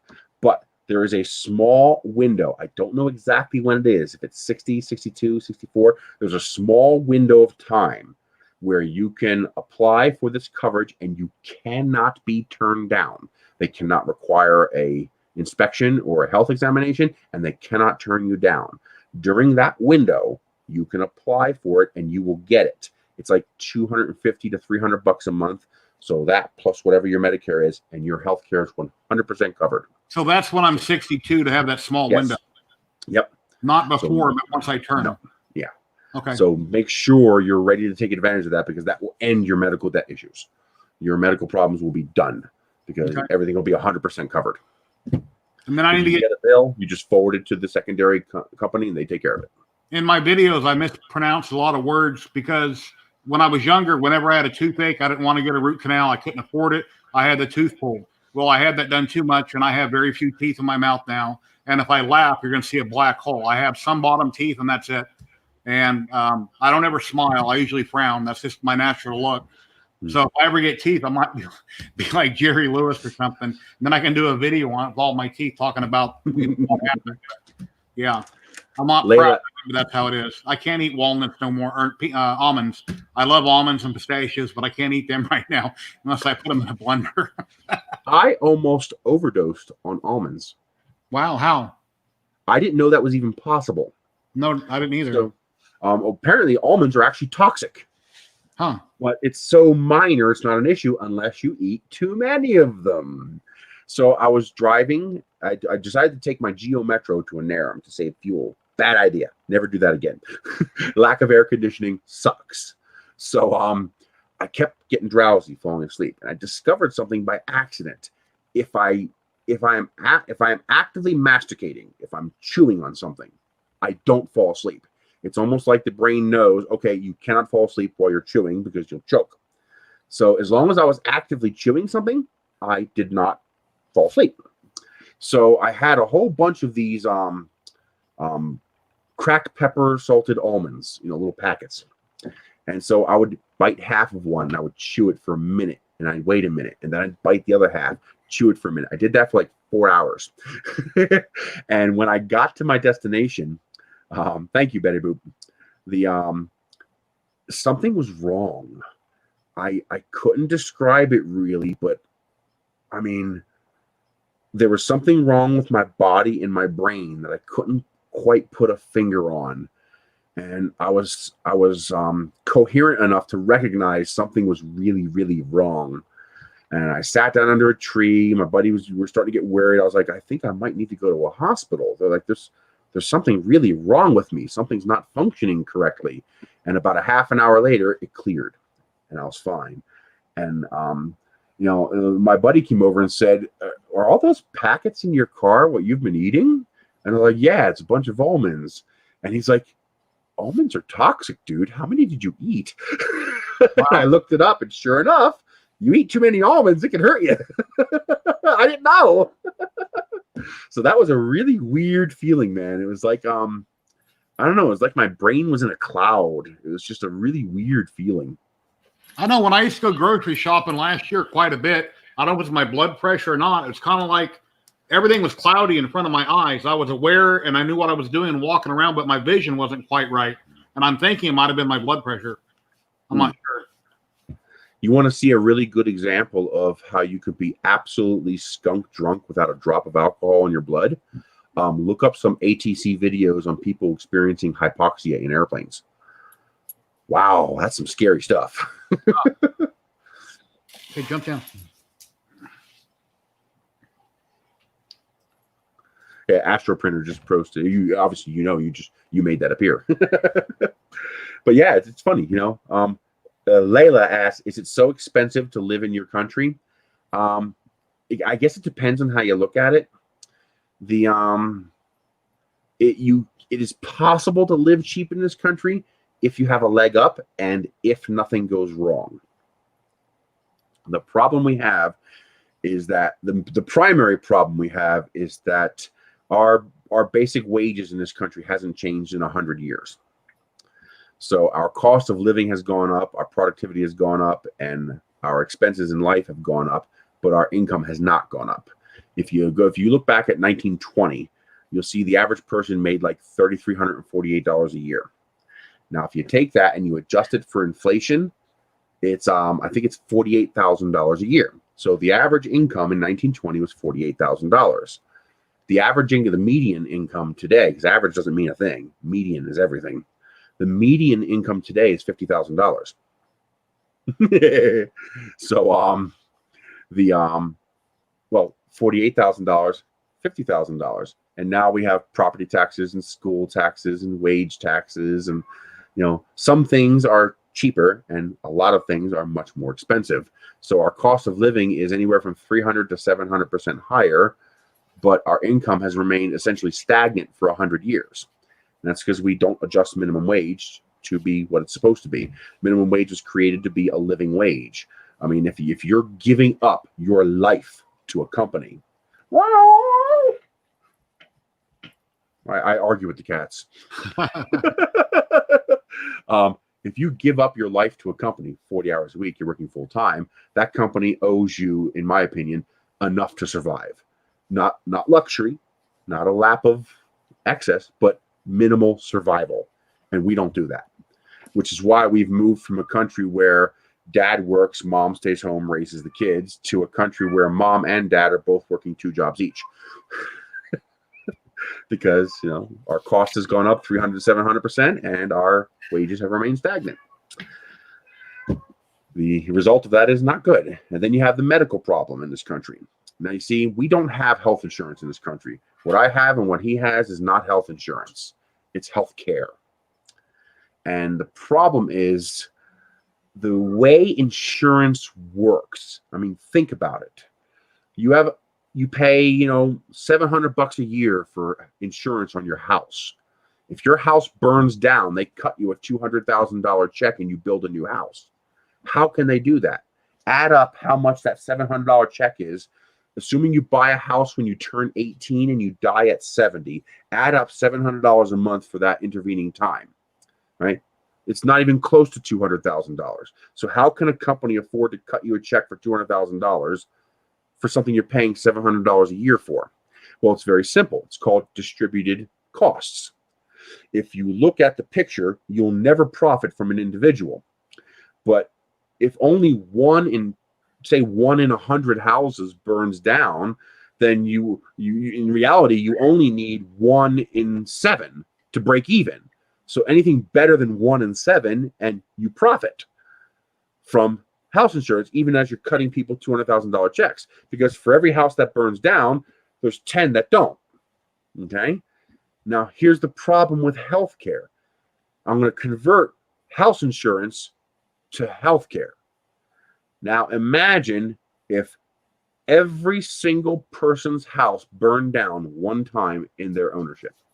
No matter what, you buy a house, at some point in your life, that house will burn down, guaranteed, 100% burn rate. Could you ever have house insurance? Take care, David. See you later, David. Well, no, you can't, because you have to collect enough from each person to pay for the check you're going to cut them, because you have a 100% burn rate. So that's not insurance. That's a savings account. And that's exactly what people would do. They would cut the middleman out, your profit, and just put the money in a bank account for when their house is going to burn down. Well, that's health care. Okay, health insurance is that, $250 a year policy you get that has like a $2,000 deductible and only covers things like, cancer, broken leg, major injuries. That's health insurance. What we have is health care, right? Yeah. And health care is something everyone will use, which means you have to charge more than the cost of the service in order to make a profit, which is why healthcare should be universal, not privately paid for. The people on Facebook that made that comment, the person here, I don't know who you are, but because you got to click on the URL and then I can see your name unless you type it in chat. I mentioned about how much I make every month, and I started talking about health insurance, and we kind of got off key here. But for the last 2 hours, we've been talking about 3D printing and things like that. So if you rewatch the video, that's where we went. I try not to talk about other subjects, but I started it by bringing up my income and different things. So anyway. Well, it sounds like people don't want us to go down that path, so we won't. Yeah, I typically don't go do that. Unless I'm going to hang out, I usually don't go there. I try to stay on hobby stuff. But anyway. For me, it's very simple. I'm going to vote for Yum Yum, and I'm going to try to enact the ETP protocol.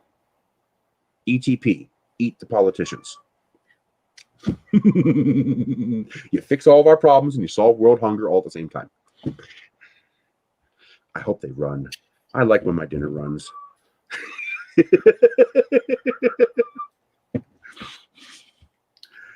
You still got a few more questions? What's that? You still got a few more questions? Okay, let me go back and look here. Okay, that was Chris. All right, Chris. I'm not seeing any more questions pop up. Well, we've been going almost 2 hours here. We went an hour over. So Fragger says Nerys for White House. Yeah, if there was any chance of me getting the White House, they'd just assassinate me because I'd be looking to eat them all. Buffet. The only thing I'll say about politics here is, in my life experience of 56 years, anyway, people start out young wanting to get into politics and do the right thing and make a change. But at some point along the way, they start making so much money and they get influenced by other people and things never turn out the way they thought and their way of thinking changes. But originally they had the right idea. But, as you can see, things turn out differently. So too much money in it. Yeah. You got to kind of do what you're told when you're at some point in your life and to play ball if you want to keep your job. So anyway, do you have anything? Oh, let me jump into the last question here. Do you have any advice to other content creators on YouTube or other platforms on doing videos and reviews that you'd like to say? All right. I am not an expert at this. In fact, I don't even fully understand why my channel is successful. Even ignoring this pandemic, I was making $1,200 a month. Not enough to live on in Pennsylvania, but enough to live on here. The reality is I have 16,000 subscribers. I have no business making the kind of money I am on that. I mean, you're saying you're not making any money, but I'm making a lot relative to 16,000 subscribers. It's unusual for someone with a channel as small as mine, and it is small, to make a livable income, even out here. It's just not common. So I'm always expecting the other shoe to drop and for everything to stop working. But the few things I have learned is that if you want to make the income of 40 hours of work, you have to put 40 hours of work into it. If you now, of course, there are always exceptions, but if you think you're going to start a YouTube channel, put an hour a week into it and make $1,000 a month, you're insane. It's never going to happen. You need to put full-time work to get full-time income. I mean, it's just the way it is. I mean, there are exceptions, of course. Somebody hits that niche just right and they take off. It can happen, but it's not sustainable over the long run.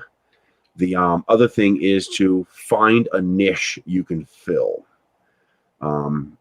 If I were to create a YouTube channel right now, it would probably not be reviewing 3D printers, simply because that's a niche that's pretty well filled in a very limited market.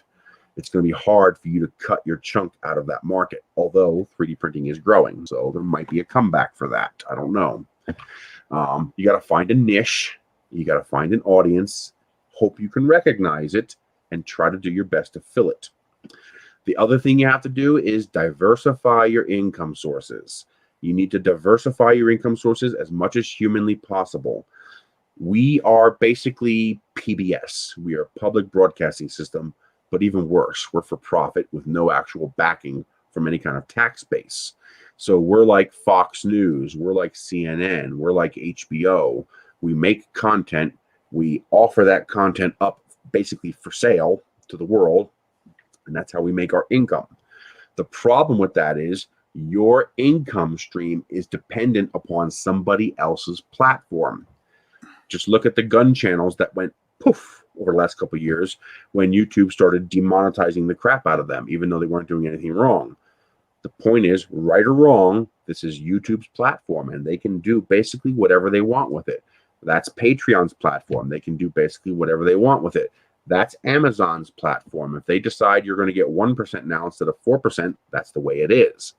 So the more you can diversify your income streams, the more resilient your overall income becomes to interruption. So if I have my income pretty even between 5 different sources, one of them dying isn't going to cripple me. But if one of my income sources is 80% of my income, and then that one becomes crippled, well, Now I'm living on the 20% that was left. So the more you can diversify your income sources, the better. Also, when people support content creation like this, where you're not actually selling a product, it's an impulse decision. You know, I want to give him $5. If you don't have a way for him to give you $5 in the next 30 seconds, you're not getting it because he'll be on another video. He'll have forgotten about it. Nothing malicious. You know, it's just the way people are. You know, they move on. All right. So you've got to grab them while you got them. So you need that PayPal link. You need that Patreon link. You need that Coffee link. You need that Teespring link. You need those affiliate links. You need to have as many different ways as possible for people to support you. You know, you say, well, I don't want to use Patreon. I have PayPal. Well, that's great for the people who have PayPal, but not so great for the people who have Patreon and don't have PayPal. Some people they're fine with PayPal and they hate Patreon. Some people are fine with Patreon and they hate PayPal. So you have to have all of them so that it's as painless as possible for people to go, yeah, I want to support him. Click, and there's the support.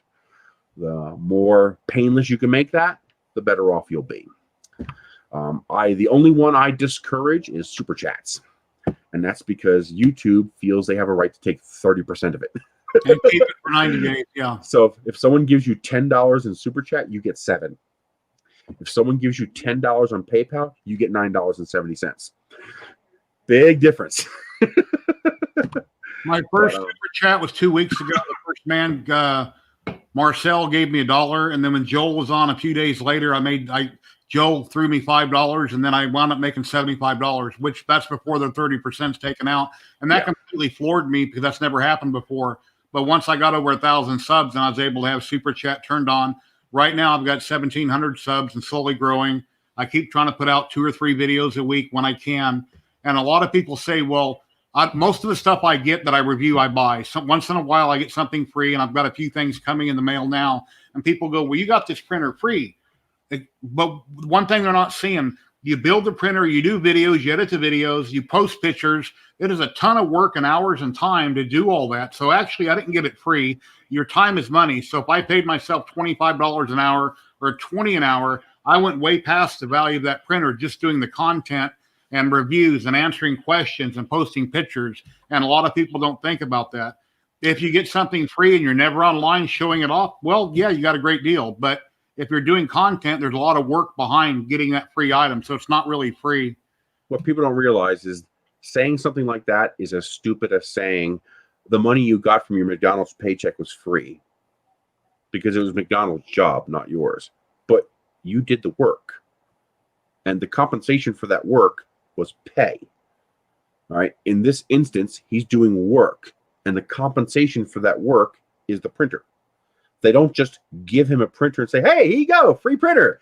That's not how it works. They expect quid pro quo. They expect something in return from him.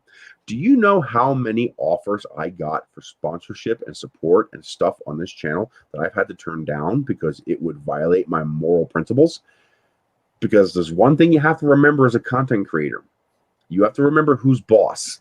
You have to remember who's in charge. You have to remember who the employee and the employer is. As a content creator, you are the employee. Who is your employer? Your employer is your viewer base. If you violate the trust of your user base, you're dead.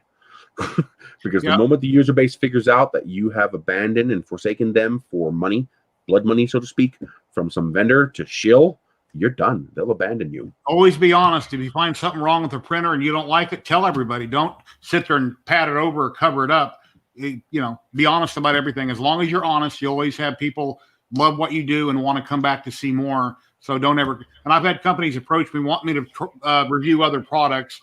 I'm hobby based, so if it's around my hobby, laser, CNC, 3DM, resin, FDM, I will do it.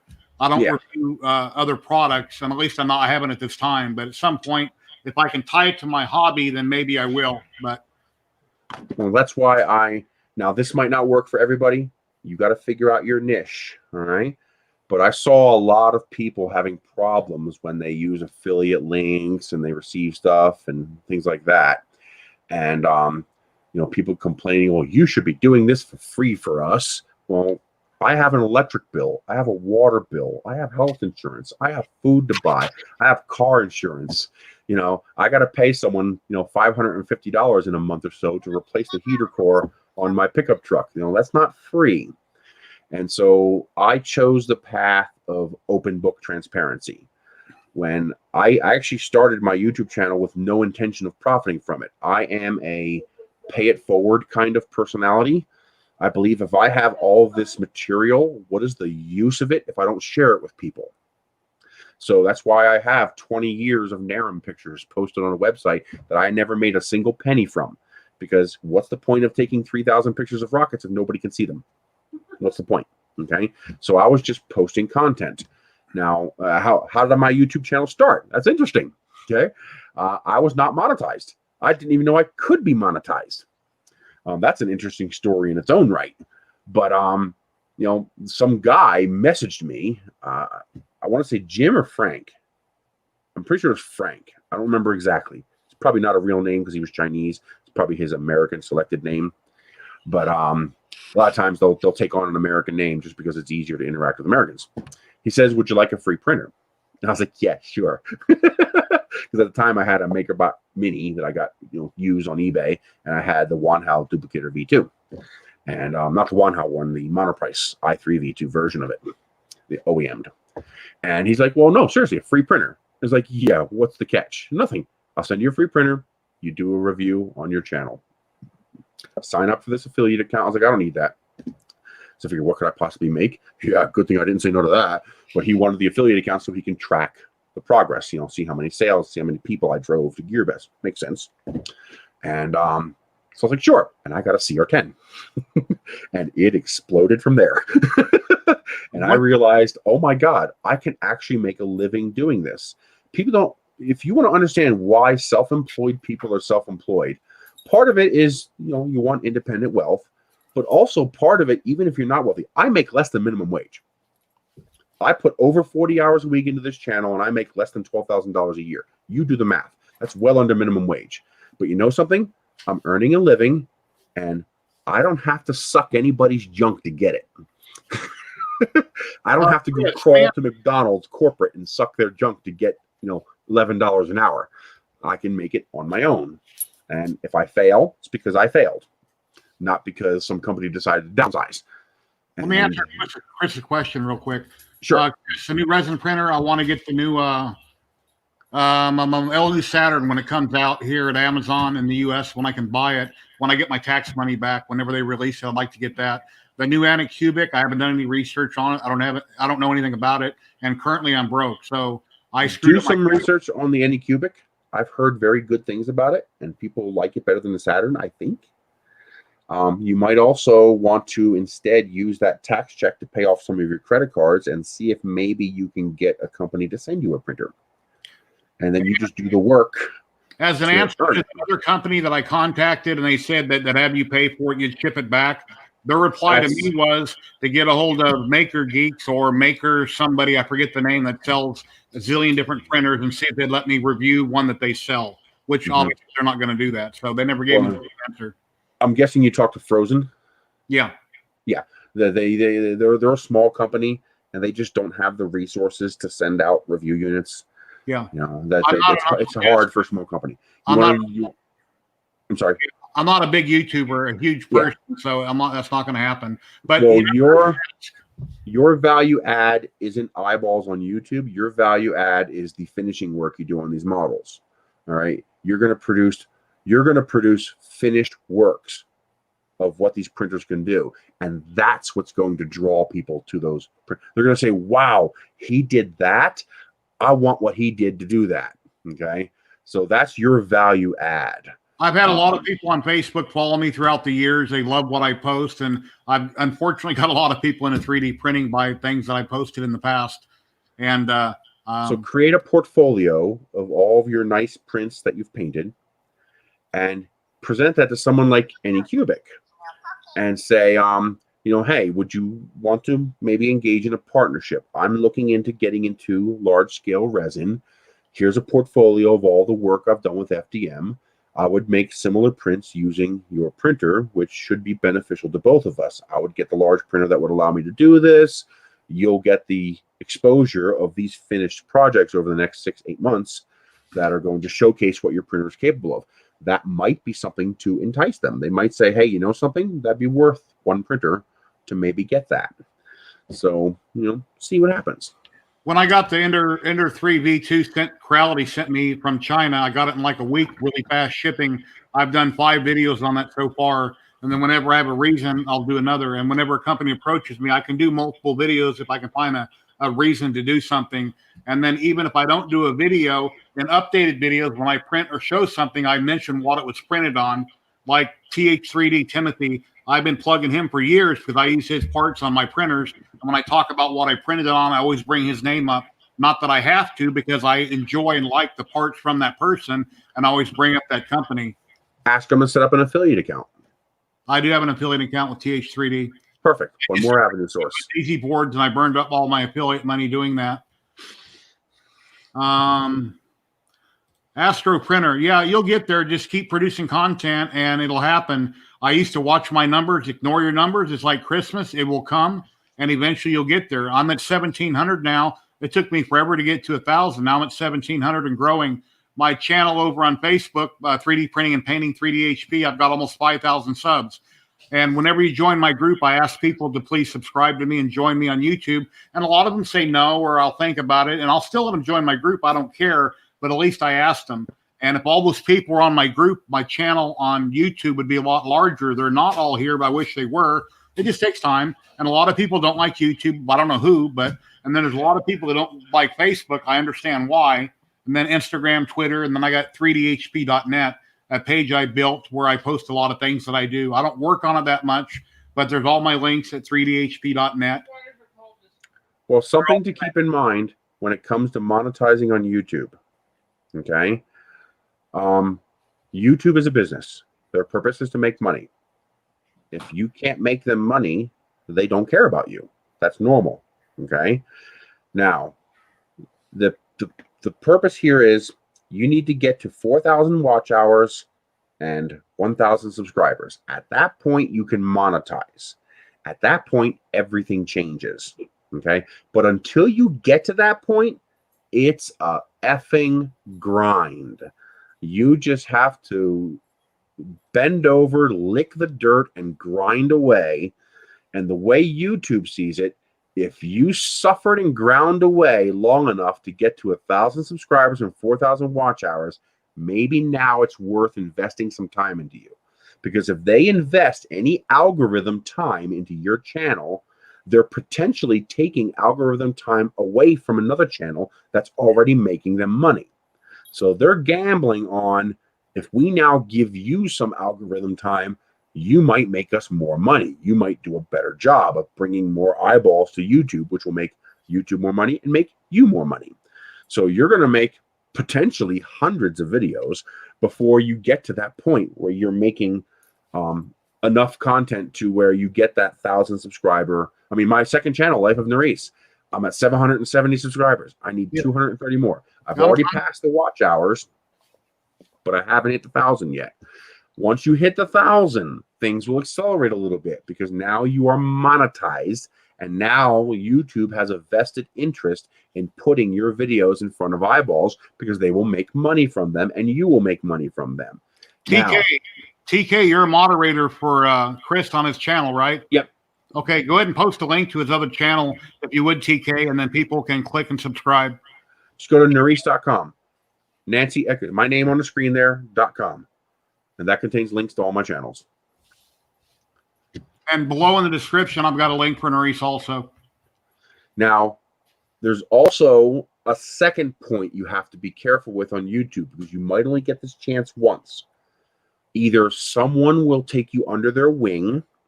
Okay. So my break in YouTube, I had 2,500 subscribers. My break was when Joel Telling picked my channel to be one of the 10 that he showcased on an episode he did. Me and one other channel are the only ones that kept our subscribers when that thing was over. Basically, subscribe to these channels and you're gonna be entered to win a printer. And most people, they lost all those subscribers when the contest was over. I feel bad for them. That's the way those contests tend to work. The two of us got lucky, and we got lucky. The right people subscribed. They liked us, and we were able to hold on to that subscriber base. But that means you have to make content, and you have to make a lot of it. You got to give them a reason to come back. Now, don't worry about the fact that you're not making any money on those early videos, and you're not. You'll make money on those videos later, because that's back channel content. That's what do you call that when you have old content? I forget in the record industry, there's a name for that. Retro? Catalog content, or it's catalog content, stuff that's already there. And at some point, you'll either be, angel invested by somebody who will help boost you. I try to do that sometimes. I'll promote a channel because I have the ability to. Back catalog. That's it. Back catalog. Because eventually people are going to start watching your back catalog, and then you'll monetize it. I also use TubeBuddy. I pay $5 a month for it. And what that allows you to do, whenever you look at anybody else's videos or go to their channel, you can see what their tags are and things that they do behind the scenes to help improve your own channel. And then there's also a point at which this usually happens around, this is a guess on my part. I am not an expert at this. Please don't take this as expert advice, but it's usually around 10,000 subscribers where the algorithm will decide to bless you, and you'll have a sudden explosion of new users. You need to prepare for that. And if it happens, you better get your ass up on that bull and grab those horns and ride it, because it might not happen a second time. If you get that surge, you better be ready to put out some good quality content. Right? It's important that you're ready for that surge. Mine was a little slower, so it was a little easier for me because I got helped out by Joel. But if you're one of those people where all of a sudden your views are going up tenfold, ride it like your life depends on it, because it does. If you succeed, you'll be 50,000, 80,000, 100,000, and once you get 150,000 subscribers, even 100,000 subscribers, it's, as long as you continue to make quality content, it gets so much easier at that point. I get an average of 1,200 to 2,000 views per video, and my 16,000 subscribers makes me approximately $70 to $80 in ad revenue per month, average of 75. That's at 16,000. Now multiply that out. Imagine you get 20,000 views per video. You do the math. That's $750 a month. If I get a check from YouTube, I'm going to take a picture of it. I'm going to frame it. It'll probably only be $20, but hey, it's $20 that I took me all these years to earn. I'll frame it and show it off in the videos. And then if I ever get Patreons on my Patreon page, once I have a handful of them, at the end of every video, I'm going to start listing all my patrons like other people do. It won't be many, and it won't be like Teaching Tech Michael in Australia that has a zillion of them going by for 5 minutes. But yeah, but he does good stuff. 1 or 2, whatever it may be, I'm going to post it in all my videos, so that will plug and thank all those people that way also. I also didn't understand how monetization worked.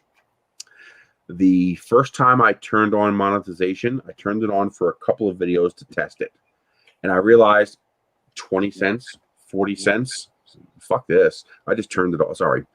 F this, I just turned it off. Why force my viewers to watch ads for a quarter? All right. And what I didn't realize is that it's a cumulative effect on a rolling 28-day cycle. Years later, when I started monetizing this channel seriously, I realized that you have to log into Google AdSense in order to see your content, how much you've made. I logged into AdSense and there's $450 waiting for me. I didn't even know it was there. Those 5 videos have spent the last 10 years made me $450. Now it's not a lot, but still, that was a godsend at that day. I needed that money bad. So I was like, holy crap! And I turned on monetization for every single video, and I started making $75 a month. I mean, you say that's not a lot, but the way I see it, that's $900 a year. You know, that's enough to cover 100% of my expenses for a month and a half just from YouTube ad revenue.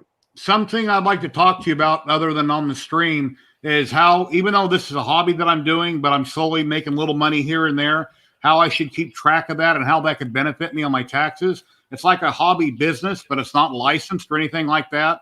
It's It doesn't have to be. I'm playing with.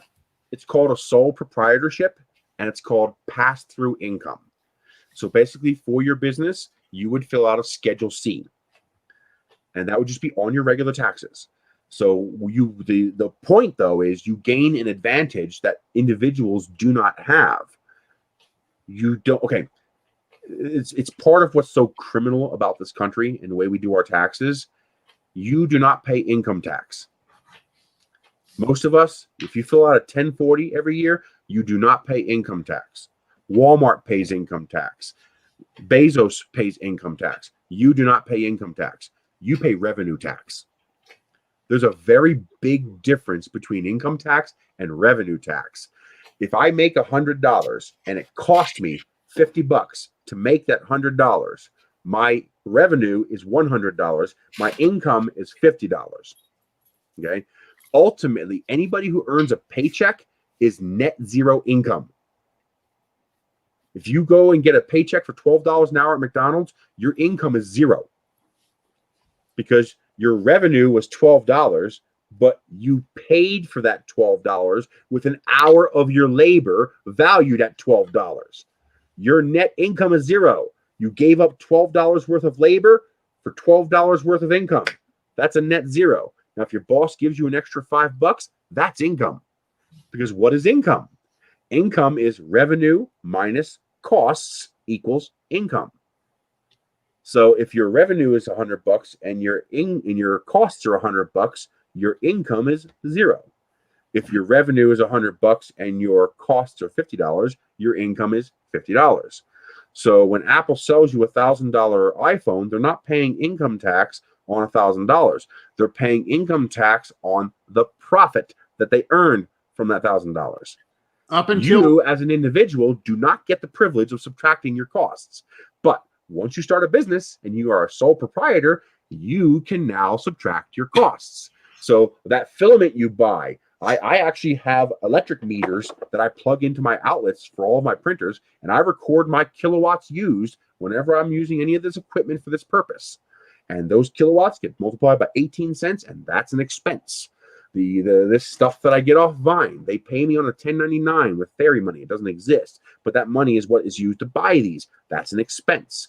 As a business, you can write off all your expenses, and your income is what's left over. So your taxable income is what's left over after you deduct your expenses, which as an individual you cannot do, but as a company you can do. One problem I have with my TurboTax every year is I try to itemize. I pay more money, like $60 or whatever. I itemize. I take all my bills, medical bills, add everything up, and it's only like 13 or 14,000 total. But my standard deduction for two people with the government's 24,000. So I always use a standard deduction, and I could never do that. But as a business, they're separate. So two different taxes. In theory, I don't know if I'm doing this right. I got to figure it out. Okay. This will be my first year doing it as an individual. In the past years, I've always just used my corporate tax return for my dad's business, and I've just counted all my income under that. But in theory, if you make $10,000 this year and you make $5,000 for your 3D printing and you spent $3,000 on your 3D printing, you subtract the $3,000 from the $5,000, you add the $2,000 to your $12,000 that you made, you're at $14,000, and now you get your $12,000 standard deduction. I believe that's how it works. Okay. So I need to confirm that still. I need to find it. Should work that way. And then if that's true, I need to dig up all my receipts on Amazon and everything and figure everything out. Yep. That doesn't work if you're just doing a hobby. That works if it's a legit business. Well, it's a hobby, and I'm not actually licensed, so. Well, you go to the IRS, or not the IRS, I don't know what it is. Go to type in, get an EIN. You can. It's free. It costs nothing. They'll issue you an employee identification number, basically a social security number for your company. I'm slowly turning into a hobby business when I start selling everything and getting bigger and bigger. I'm slowly turning into that. A lot of people don't realize the biggest reason I moved out here Okay, well, first of all, the reason I chose New Mexico was because I told Google to give me a map of the country based on rainfall. And so I was like, okay, I want to live left of that line because I hate rain. Anywhere in the country, it's going to be based on internet service. Well, that was actually a go, no go for a house. Any house I'm looking at, the first thing is like, I need either fiber or cable. If I can't get fiber or cable, no go. We move on to the next house. When I bought my property in Pahrump and I built a huge 2-story garage on it, 1,700 square foot garage. Pahrump, Nevada? Yeah, in Pahrump, Nevada. It's an hour away from Vegas. But Balsa Machining Service. He's in Pahrump, Nevada. Who's that? Balsa Machining Service. Okay. Bill something. I don't remember his last name. His first name's Bill, but he has Balsa Machining Service. He makes nose cones, rocket kits, body tubes. He's a big rocket vendor. He's in Pahrump, Nevada. Okay. My brother still lives there. He has 2.5 acres. I did for quite a few years. Anyway, I ordered a couple pieces of paper, blueprints off of eBay, and I turned that into a huge garage, 3-car garage downstairs with a separate workshop attached. And then upstairs, I had a huge loft with 2 dormers, and I built that on my property over a period of a couple of years. And then I ended up selling the property. I took a huge loss on it. It was worth, let's say, $250,000. The market was dead. I sold it for a lot less than I had invested. I'm not going to mention numbers because you'd probably throw something at me and bounce it off my head. But it was, like I say, it's 2.5 acres, all poop dirt. So if you didn't bring in gravel and rock and build up a road, you couldn't just drive out on my property. You go bloop and you'd be stuck. And at the time, I drove a 99 F350 diesel dually jacked up and a big 4-door. I miss that truck. I love it. Now I've got a 2001 Chevy Silverado. So my wife has an old Mercedes, like a 2002 Mercedes Benz. It runs like a champ, but the paint is peeling real bad here in Nevada. Yeah. The clear coat is flaking everywhere. It looks like hell, but it runs really good. Carport. You need a carport. Yeah. And I have a 2-car garage turned sideways in front of the house. My house is this way. My front door, my garage is this way. But my garage is my workshop. So everything sits in the driveway.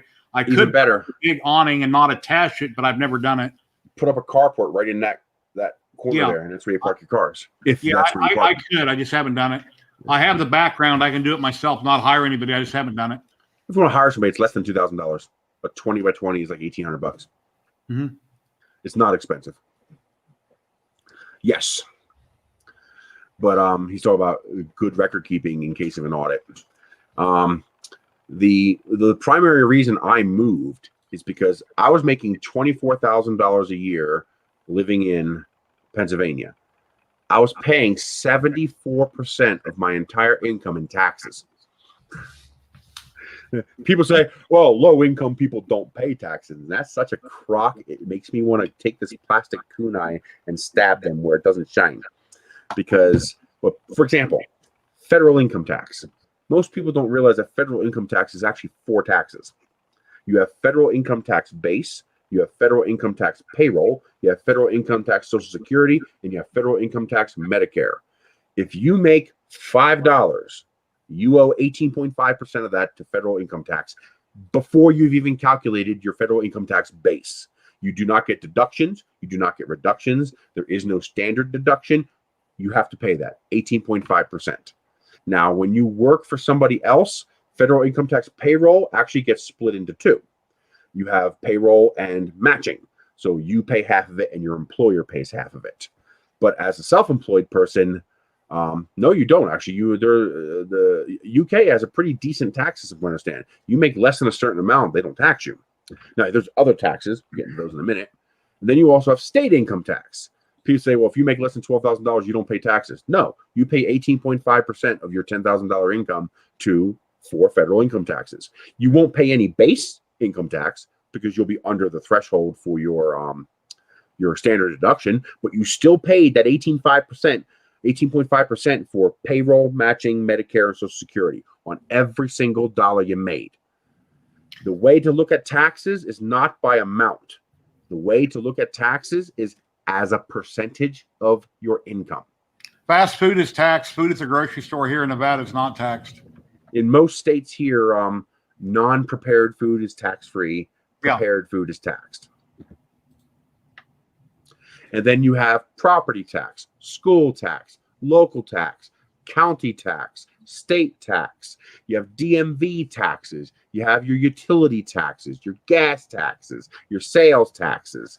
When you finally figured out the average person on the lower half of the income spectrum here pays 40% of their income in taxes. One of the reasons I moved to New Mexico is because my taxes went from 73 to 75% to 34%. That I make half the amount of money here that I did back there, but I actually take home more. I take home $1,600 more because my taxes are only 34% versus the 74% I was paying there. See, nobody pays 74%. Oh yeah? Well, you pay 18.5% to the federal government. Then you're going to pay whatever your base 1040 taxes. For me, it was 9.6%. So now we're already at 28%. Already at 28%. Someone making $24,000 a year. Then you have the $8,500 I was paying for property and school taxes. That's 33% right there. So now I'm already at 60-something%.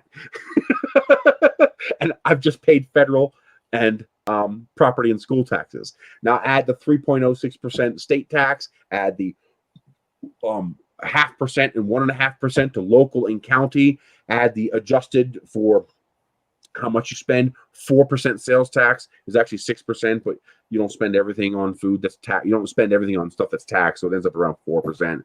Then your DMV fees and your sewer fees and your utility taxes and your sales taxes. You add it up, it's a lot. Now, most of my problem was the property and school taxes. It was huge.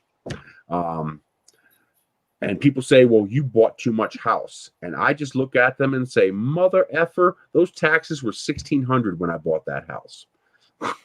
Who in their right mind would think in 30 years they'd be $8,500? Now I moved out here and my taxes are 4% of my income because I only pay $530 in taxes for this place. That right there was huge. There's also no local and county tax out here, although state tax is 2% higher and sales tax is 3% higher. But overall, my taxes are dramatically less out here. Just, it's one of the reasons I chose here. Taxes are an expense. So you do what any business does. You put yourself in the position as advantageous versus those expenses as you can. That's all you can do. Well, I think I'm going to end it here. Is there anything you'd like to say to everybody going out? Happy victims keep coming back. Stay with me for a minute, Chris. I'll be right back with you. Well, everybody, we went over 2.5 hours instead of the normal 1 hour, but I really appreciate everybody stopping by and liking and subscribing. I would really appreciate it. A lot of cool stuff, links in the description below. In a few days, I'm going to have a hangout where multiple people can jump in and we can all chat about 3D printing and our hobbies that we're doing. I'm going to start doing that probably a couple times a week. When I did one the other day, it lasted for 4 hours. And then back next week, I'll have David Petzel on, and he'll be talking about all his amazing hobbies that he's doing and different projects. That's going to be really cool. It'll probably be on Wednesday. I'm not quite sure yet. I have to get with him. But anyway, thank you very much. Happy printing. Everybody, please like and subscribe, and I'll see you next time. Thank you very much.